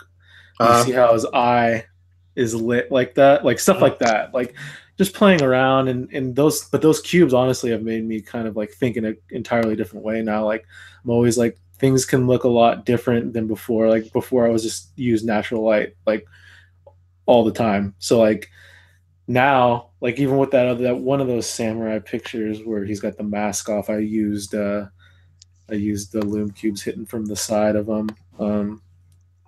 I posted a C-side in the group, but yeah, just different looks. And then you throw the filters on there to get a kind of different tone. So you can use, they've got like a red, blue, green, yellow gel, and then they've got warming gels as well. And just being able to play around with that stuff, I mean, has been a lot of fun, just trying out different things. No doubt. I mean, that's something that we advocate for a lot in the group too, is just pretty much like finding out your niche with your lighting situation is like more than half the battle of putting up, good work. So yeah, man. Yeah, like earlier we were talking about like the posing and stuff. Like you got your posing, and I would say the lighting is a big factor as well. Like if you got the pose and the lighting, then you got a pretty solid photo right there. No doubt. And oftentimes less is more. Some people, they like to do a lot. They like to put a lot in a frame, and that's not always necessary, man. Tell me a little bit about this figure here. I asked you about this in the group, but I know some people that are not in the group or about this head sculpt, because this is the Mafex Boba Fett, right? Yeah, that's the Mafex, the Boba Fett, which is in my opinion is the best version that we've received so far in that scale. Easily, 100%. Yep. It's actually with Mafex's track record, I know we all know like they've been so like hit or miss with shit, and so more miss, but I feel like they definitely hit with this one. The head sculpt was made by Figure Works Customs, and that's his name on Instagram. It's at Figure Works Customs, and he made this custom Boba Fett unmasked face. I don't know where the inspiration originally came from. I feel like I can't remember if it was within the group. Someone posted like a little picture from like a comic or something that it may have. Yes, that's right. I remember that. Let me see if I can look it up. But yeah, he made that. He had been working on that for a while. Prior to doing that Boba Fett one, he had a couple different versions of Kylo Ren, which I have as well, which I really liked. And he asked me like if I would want to take some photos of it, and I was like, hell yeah, I like that figure. Like it's a nice addition to an already good figure. It's a killer sculpt. I mean, it's cool too, because like it's something you don't get to see with Boba Fett. You're like, I don't know, everyone's seen their fair share of Boba Fett shots, and it's like this is something you can use to kind of set yours apart. Yeah, no doubt. It was very unique. And that was my man, actually, Louis Maldonado, that said something. He said the vintage 3/4-inch release has this under his helmet. So I guess that's where the original inspiration came from. Yeah, because I know even with... Okay, and then they also said, this is my man. I always fuck up his name. Damn it. My man G. He said, I believe it was Dark Horse Comics in one of their Star Wars EU titles who showed him like this. Okay. Oh, yeah, and then they showed a picture of Adam Urban, showed a picture of him. And he looks like, okay, looks like some this era basketball player with a fucked up haircut. I thought like maybe he put like at first before seeing that info, when you look at the bottom of the helmet that comes with the figure, you could see it's got kind of a mask under, like I don't know if you ever looked at like the regular mask he comes with. If you look underneath that, like it looks like he's wearing like that gray kind of like ski mask under there. I mean, that's like you see. So I don't know if he kind of just like played off of that, but for whatever he did, if you pulled inspiration from the comic or whatever, it's a killer sculpt, and I think it looks really good. Yeah, and you motherfuckers better be sending Johnny a check. He done plugged like 10 companies in this in a half hour right now. And what else? I was gonna say. I lost my train of thought right there. What was I Boba Fett, the mask, it was fitted, and the concept, or was you off that already? Yeah, my brain just took a shit. It's like a car died. Like, I don't know. All good. When you were talking about Rich, I had meant to mention Rich. He collects a lot of 1/6 shit, right? I'm pretty sure. Yeah, he's a big collector. He has a nice setup in his like man cave room, whatever you want to call it. No doubt. He's got the D-tops. How far are you guys away from each other as far as? Yeah, he's about like a 40-minute drive, so it's not too bad. All right, and cool. Yeah, that was my first time actually. A couple weeks ago, that was my first time going to his house. He's got a nice house. That's cool. What's his address? What's his address? It's funny because on the latest like RLU This Week show, he was talking about me coming over and we're hanging out, and he was like saying how like he's like, yeah, I had to go in the garage for something. He's like, I told Johnny that I was like, I want to go in the garage and get that DeLorean or whatever, so like you can just wait here. So I just like walked over there because I kind of knew that he had a bunch of shit in there, so I just wanted to see. But I guess he was like super embarrassed because he thought his garage was a mess. And so even the way he's like, this motherfucker, I turn around, he's like fucking on my heels and shit, and like I turn around and even notice he was there.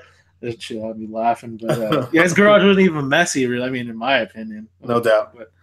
But yeah, I think that's one of the most interesting things about the hobby, or about where it's progressed to now, is like actually meeting other people and seeing their collection and like that. That just being in awe. Like even if it's shit that you actually have at your own house, seeing it at someone else's house always just seems different. Like it seems unique. So no, it is. It's definitely cool. Like I know you've met a ton of people through this hobby, and I've met my fair share as well. And it's always like when I meet someone, it's always like a little slightly weird, but then like really cool at the same time, because it's you don't know the person, but then you feel like there's like this strong there's a strong connection between the two of you because you're both so passionate about this one thing. Yep. So you speak the same language in this one area like so much. The rest of it is kind of just like whatever. You're cool because even if you're a completely different person, it's like you can be cool with them because you're into the same thing. No doubt. It's definitely a wonderful experience. I always say that's one of the best things about this to me personally, is just that experience, meeting up with people, sharing a beer, kicking it, talking shit, and yeah, definitely making real friends. Right. And the thing is too, is that like, you have your lifelong friends that are not into collecting though. So that's why you kind of really hit it off with people that are into collecting so easily and so fast, Oh yeah. Cause yeah, I mean, you got your own friends and like, they probably know like what you do. They probably like, oh yeah, he's into figures and he likes Marvel and blah, blah, blah. But like, if you get like a really dope custom figure or something, they're not the person that you're gonna really talk to about it. You're gonna talk to one of your buddies like from the group, or someone that actually is gonna care and appreciate what you have. So I mean, my friends, like a hot toy, I feel like that kind of transcends like collecting, because almost anybody can look at that and be impressed by it because it looks real. But like a collector is going to look at that and have more appreciation for it, even more than just like the non-collector, because they know exactly like how special it is and like how much work goes into it and everything. So. Yep. Where you see the game going? What do you want to do personally, as far as like your personal progression, and where do you want to take the hobby, and what do you want to do as far as like, continuing to make bread doing this actually too? What do you see for the future for yourself? I think like a goal / dream would be able to, and I guess I should say like everything that I have to kind of harp on this, because I know like sometimes like people that don't really know me, they get like this idea of who I am or how I am. And there's a lot of, I mean, it comes with the territory, right? You get haters everywhere, but like people think that I'm doing it just to get free shit and this and that, and it's not that. I'm super passionate about taking the pictures of the figures. That's all it's been about, and everything else has been a cherry on top. Like I couldn't imagine any of this would happen, but a dream of mine would be to basically like, if I could quit my day job and be able to make a living off of this, would be fucking awesome. Like, no doubt. Because it's like, that's like that saying goes, right? Like do something that you love to do and you'll never work another day in your life. I probably butchered that, but it's something along the lines of that, right? It's like, if you do what you love, you'll never work another day in your life. Right. It's more of how it goes. And that's how I feel for the most part about this. It's like, this is what I do. It's like the one thing that I can do, and I can escape from whatever else, as corny as that might sound, is whatever else I've got going on, and like stress from everyday life, whatever work and anything else. I find that like when I'm out taking some photos and I'm like into it, like seriously, nothing matters. I'm not thinking about anything else. I'm just straight doing that. Like I'm in the zone of that, and that's where I want to be. Like that's what I do. No, I totally feel you there. I'm with you 110% on that. But yeah, it's we like 20 minutes from the top of the hour. Let's start taking some questions. Anybody got questions for Johnny, or questions in general? Let's take some questions before we wrap up here. Jake, could you check the questions, or P, or one of you guys? I don't know. To be honest, I don't know. They're like, there's no questions. No one gives a shit. No one gives a shit. That's all good. It'll be cool. Nothing yet. Probably. Okay. All right. What is this? Okay, go ahead, P. Oh yeah, I forgot to mention that I have the TN coming as well. Oh yeah, me too. I forgot about that. Super late on this topic. What do you think about the scaling with TN? He looks about right? I think TN looks good. I mean, like, I don't know where suddenly everybody, obviously because of young Goku, is like bugging out about scale. Mm-hmm. But like, I mean,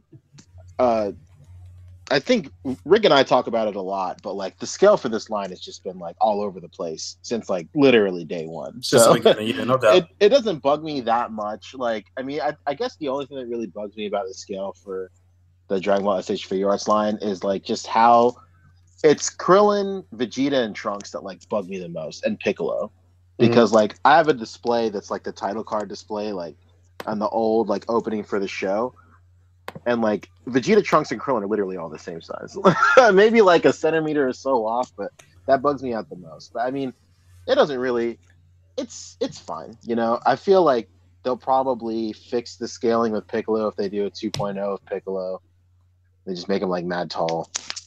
But it doesn't bug me. I just think like I think we talked about it last week, but the young Goku he himself is just large. If they took the whole thing and shrunk it like maybe 10%, it'd be like great. but then you have to deal with like broness of joints and stuff like that and all that stuff or whatever.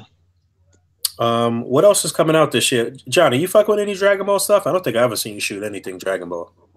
No, I never have. I never watched the show or anything. I'm not a hater, but I never. You just never got into it, no doubt. Not really. Not for everyone.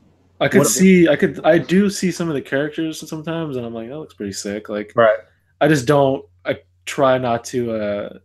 Sometimes I don't want to just jump in on something, kind of just because like I want to know more about it. You know, I don't want to come into it blind and just be like, oh, I like this figure, so I'm no doubt. Just do some shit with it. You don't want to just start whoring yourself out for every fucking thing. No doubt. Exactly. That's it.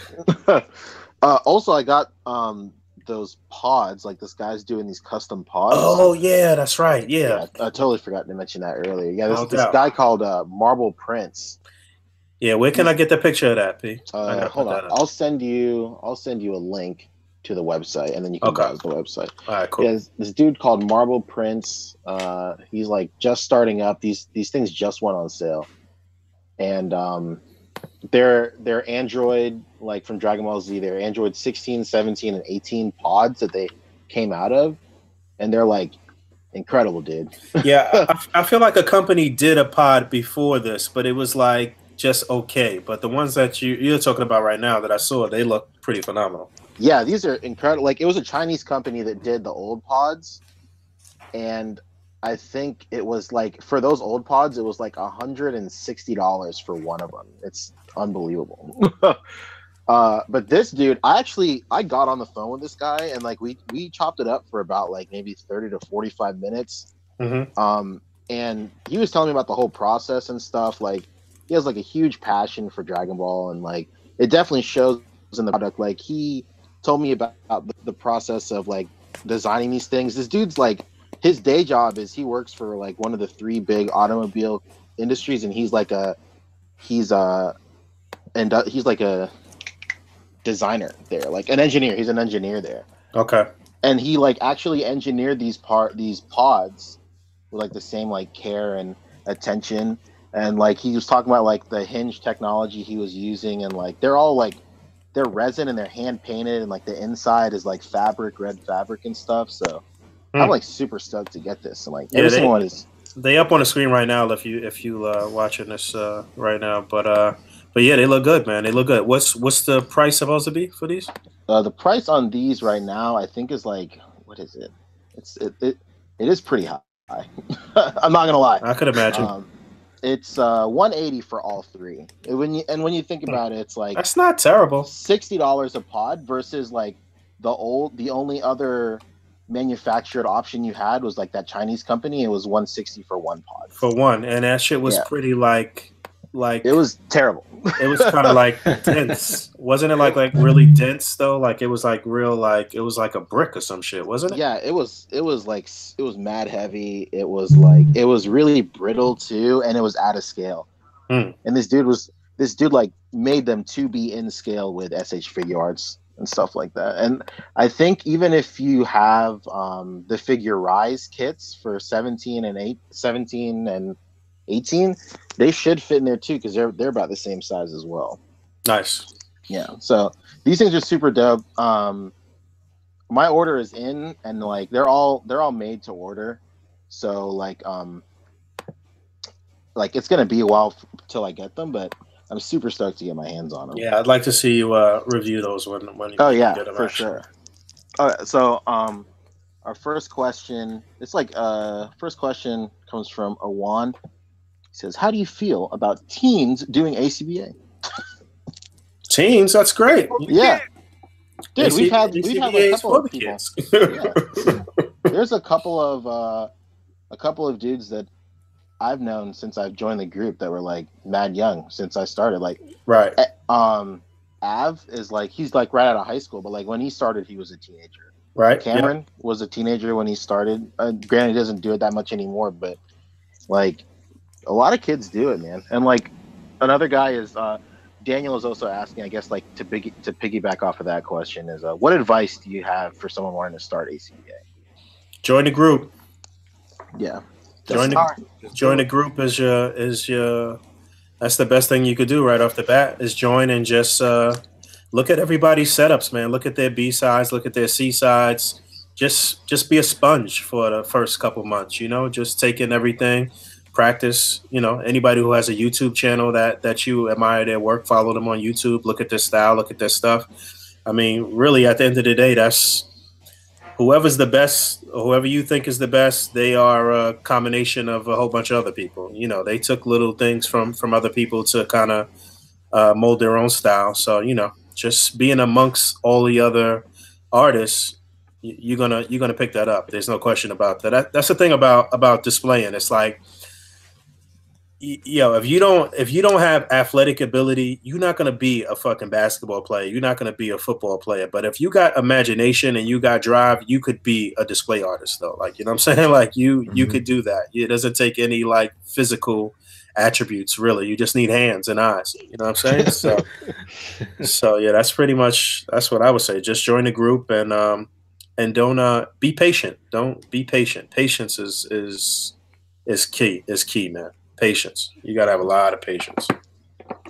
Yeah, for sure. I would say patience, the ability to absorb critique and just like anything. Like you said earlier, just be a sponge. No doubt. I feel like a lot of people are, when they first start out, I think I've told the story before on the podcast, but like before I discovered A.C.B.A, I was very involved in Instagram and stuff. And then me and a couple of my friends on Instagram all discovered A.C.B.A at the same time. And then we all joined at the same time. And then like we got critiques on our photos. And like, I think I'm literally the only dude left. Everybody else just bounced. I was like, I mean, I remember there was like I remember very vividly, there was like one conversation where everybody was just like super mad and super like ticked off and stuff, like, why are they saying this photo shit, blah blah blah. And I was like, yo man, like, but for real, the photo is kind of shit. Like, I don't know what you're talking about. You're always gonna remember like the stuff that was like negative, right? Like, you're not gonna remember all that positive shit. Sure. That's gonna stick out in your mind. And no doubt. Kind of to piggyback off of what you just said, kind of speaking to anyone that's more on the Instagram side of things and isn't in the group, like, because I came from that's where I came from, IG. That's where my whole shit was from. But going into the group, but prior to that, I had heard certain things like about like getting critiqued and this and that, and I'm not blowing smoke up anyone's ass. I'm not saying that because I'm on this podcast. I'm just saying this truthfully, 100%, that the feedback that I've been given, I've actually always agreed with, and it's not it doesn't come off in a trollish nature. I know like that might be a misconception to some people, but to get better, you got to, people, other people, more than 4 sets of eyes, 6 sets of eyes on your stuff is better than your own. No doubt.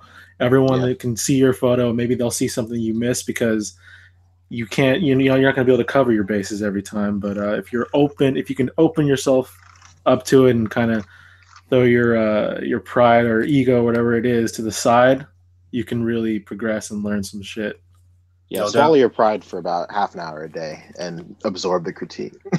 Yeah. I mean, and it's funny, getting back to the original question about if a teenager should join. Like, those are the people that I've seen make the most progression in the shortest amount of time. Actually, like, what I'm saying. So like, it's astounding to see somebody putting up straight shit, and then like 6 months later, they're like, they rubbing, shoulders with whoever might be the best at that time, So it's you can progress very fast, but you still need to have quite a bit of patience, though. No question. Yeah. Another guy, Dario, asks, question for all. I want to get a camera. Would you recommend a Canon T7i, and I guess we can branch that off to what kind of camera would you recommend for toy photography in A.C.B.A? I mean, I say the same thing to every, like what you said earlier, Johnny. Like, I mean, dude, you can just shoot with your phone. Honestly, like 90, like I'd say a big part of your setup, like obviously your camera is an important factor, but like getting your lighting right and stuff like that will definitely work work wonders for the end product. I would say like just for a camera, like I mean, I don't know. Like I shoot with a Canon 60D, like that. I remember when I first got that, it was definitely overkill. I think whenever you're shooting with a DSLR, like just learn the ins and outs of the camera, and you'll be good. There's a lot of different modes and a lot of different cameras that do all the work for you, and then you can look into those settings and then figure out what settings your camera chose for you, and then with that information go into manual mode and experiment with that starting point and stuff. One thing too, you almost never going to stop learning a good camera too, though. Like, you know what I'm saying? Like this, for sure. You're always going to figure out some shit a year later, 2 years later that you didn't even really see or know about previously. So it's study that shit. Like, you know, I wouldn't recommend starting with like a crazy camera though. Like you need like an intermediate camera though. I think you need to like build your way up to. So like P said, starting with your phone is not terrible, but it's like school. I mean, you're not going to start at college, you know what I'm saying? Unless you're a fucking like prodigy, like, you know what I'm saying? So, yeah, you don't want to give yourself too many hurdles to get over before right when you're starting out and having I mean, there's nothing wrong with wanting a camera, but like, you know, I feel like a camera is going to only benefit you when you get to a certain point where like you've kind of outgrown everything you could possibly do with a phone, and where a camera could come in and kind of fill those gaps as far as like the depth and stuff like that, and like shutter speed. There's but you got to get to the level where you're at, where that is holding you back before you pull the trigger on a camera. That's kind of what I feel about that. I mean, getting a camera to start out, there's nothing wrong with it, but then at the same time, again, it's like you might be jumping in the deep end. Like, why don't you try it out first? Make sure you're actually into it before you just drop like $500 or $600 on a camera, and then you kind of realize like after a few months that you don't really care for it. Now you just have this camera. Don't drop $500 or $600 in a camera. You wait and you catch that shit on Amazon. Yeah, and actually, that's like that's on like the start, like with the camera that he mentioned, a T7i. I feel like that's probably in that range, maybe a little bit more. It's under $1,000, I would guess, and it probably comes with a kit lens. Then, like I said, like if you're going to be into it and you're sure, then I guess by all means, no one knows better than you. But try it out first with your phone, because that's how a lot of people start and get the hang of the fundamentals first of like shooting toys, I would say, before diving in on that too, because it's going to be another thing. You're going to be working on two things at the same time, I feel, because one of the things that pisses me off the most is when people have nice cameras and shoot in auto. It's like, don't even have a camera. Like, might as well go back to your phone then, because you're not even using that shit to its potential. Yeah, no doubt. Exactly. Yeah, to speak from experience, exactly. To add to what you said, like adding hurdles when you get a new camera. Speaking from personal experience, like when I got my camera, like I was very eager to learn, but I learned very quickly that I had no idea what I was doing. And like you said, there was a lot more things I had to learn in order to get to even the same level as shooting on my phone. Right. But like, I mean, if you're like dedicated and really want to learn, then like it's a great tool to have. Having a DSLR is a great tool. Mm-hmm. What I did was I just watched a lot of just like photography YouTube shows and just use those, and those skills obviously transfer right over to toy photography. Yeah, no doubt. Anything you want to learn about there's a tutorial on YouTube. Yeah, absolutely, no question.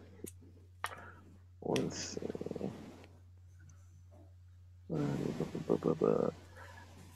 Someone is asking, what would you guys prefer?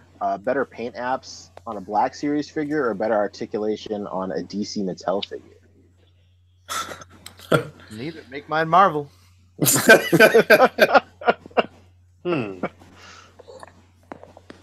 a good question, actually. How How about better articulation on a Black Series figure? Like, how about that? Yeah.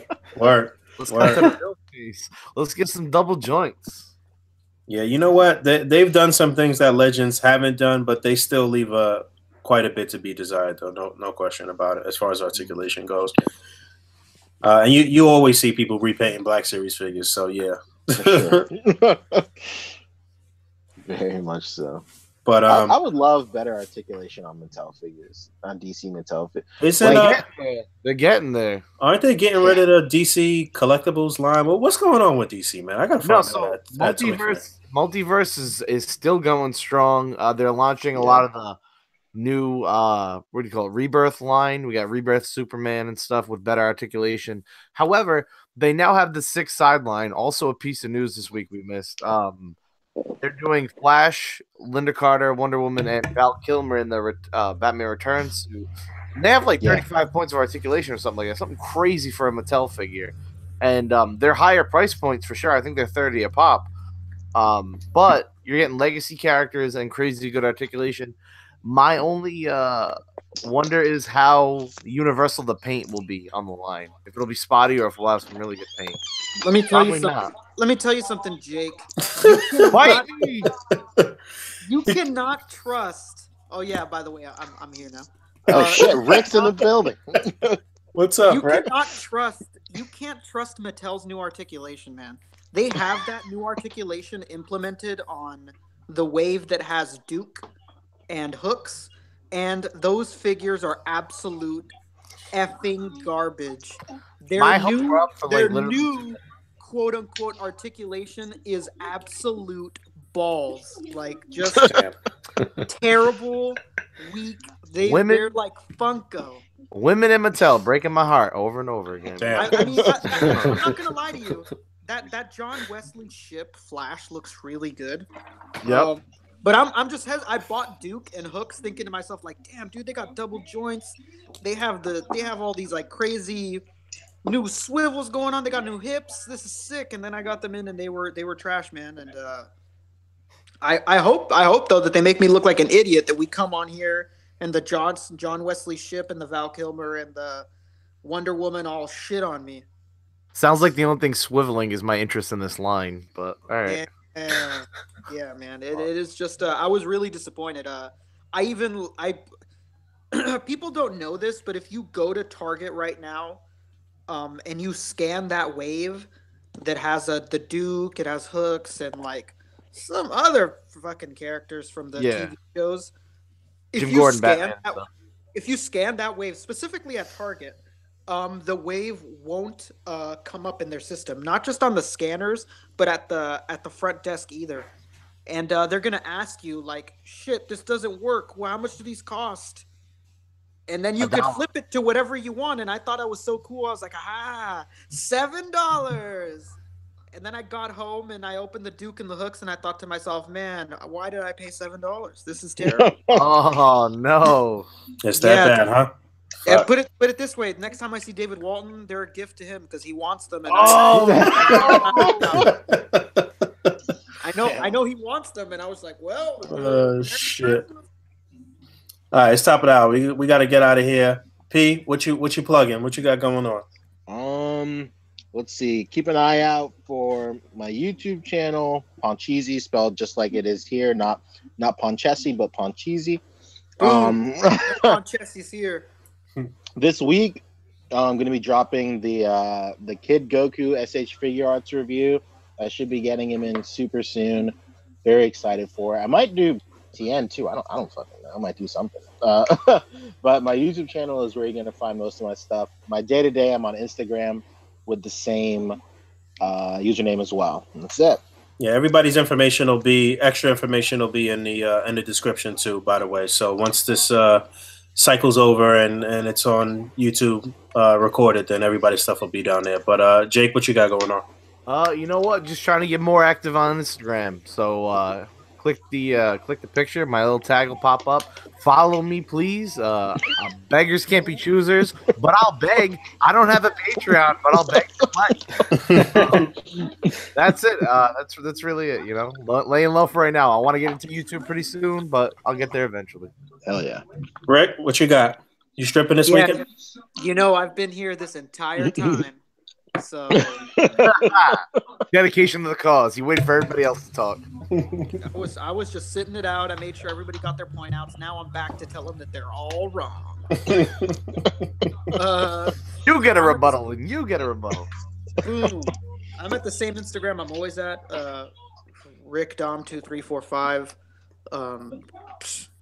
You already know what it is.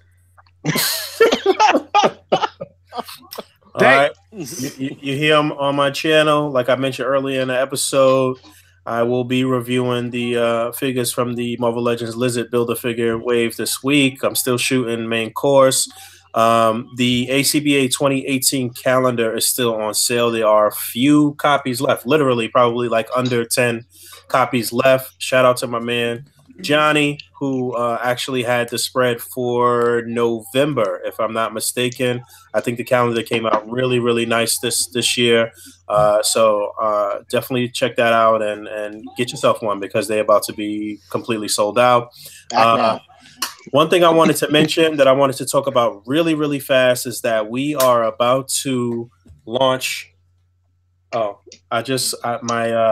my producer just came in and said not to talk about that. All right. Highly sensitive information. We're about to do some wild shit. So yeah, just stay tuned for the wild shit that we about to do. Johnny, plug away. What you got? Yeah, if you want to follow me, I'm on Instagram at Sergeant Bananas, and also I have a Facebook page as well, Sergeant Bananas Photography. That's where you can keep up with whatever I'm posting or whatever. Hell yeah! So, what about your book? What's going on with your book? Where can we find your book? Oh yeah, well, I literally always forget to talk about that. Yeah, so and humble, then man. if you're interested, my book 10 Frames Per Second, an articulated adventure, is on sale now. You can pick it up at Amazon, Barnes & Noble, like Target.com, and your local comic shop could probably get it as well. Yeah, if you don't know, it's a hardcover book, right? It's a hardcover. It's like a great coffee table book, and it's a great way for you to support somebody from our community that's crossing over and that's actually paving the way for all the shit that we doing. So you know what I'm saying? Support. Get out there and buy the fucking book. God damn it. I'd appreciate it. Right. But yeah, all Johnny's information will be in the description too. It'll get updated. His Instagram is down there already. There are thousands of people already following him on Instagram, but cop the book. You know, support people from the community that's doing this, and then you know, this is something positive, man. This is not, you know, we're not in government. We're not like changing lives, but we changing lives though. Like, you know what I'm saying? It's still it's a real positive thing. I'm not saying that we make the world a better place, but right. But we do. So yeah, man, Johnny, thanks for coming on, man. It was great talking to you, man. I appreciate you coming on. Yeah, thanks for having me. It was a good time. No doubt. We got to get you back on here to chop it up with us when you drop the next book, right? All right on. No doubt. All right, until next week, y'all. I'm not sure if we having a guest next week or if we'll even be back next week. It may be the following week, but we'll see. We'll see what happens. Thanks for tuning in. Thanks for watching, listening. I hope this is getting you through a work day if you listening to this the next day or the day after. So, all right, we out here. Peace. Peace.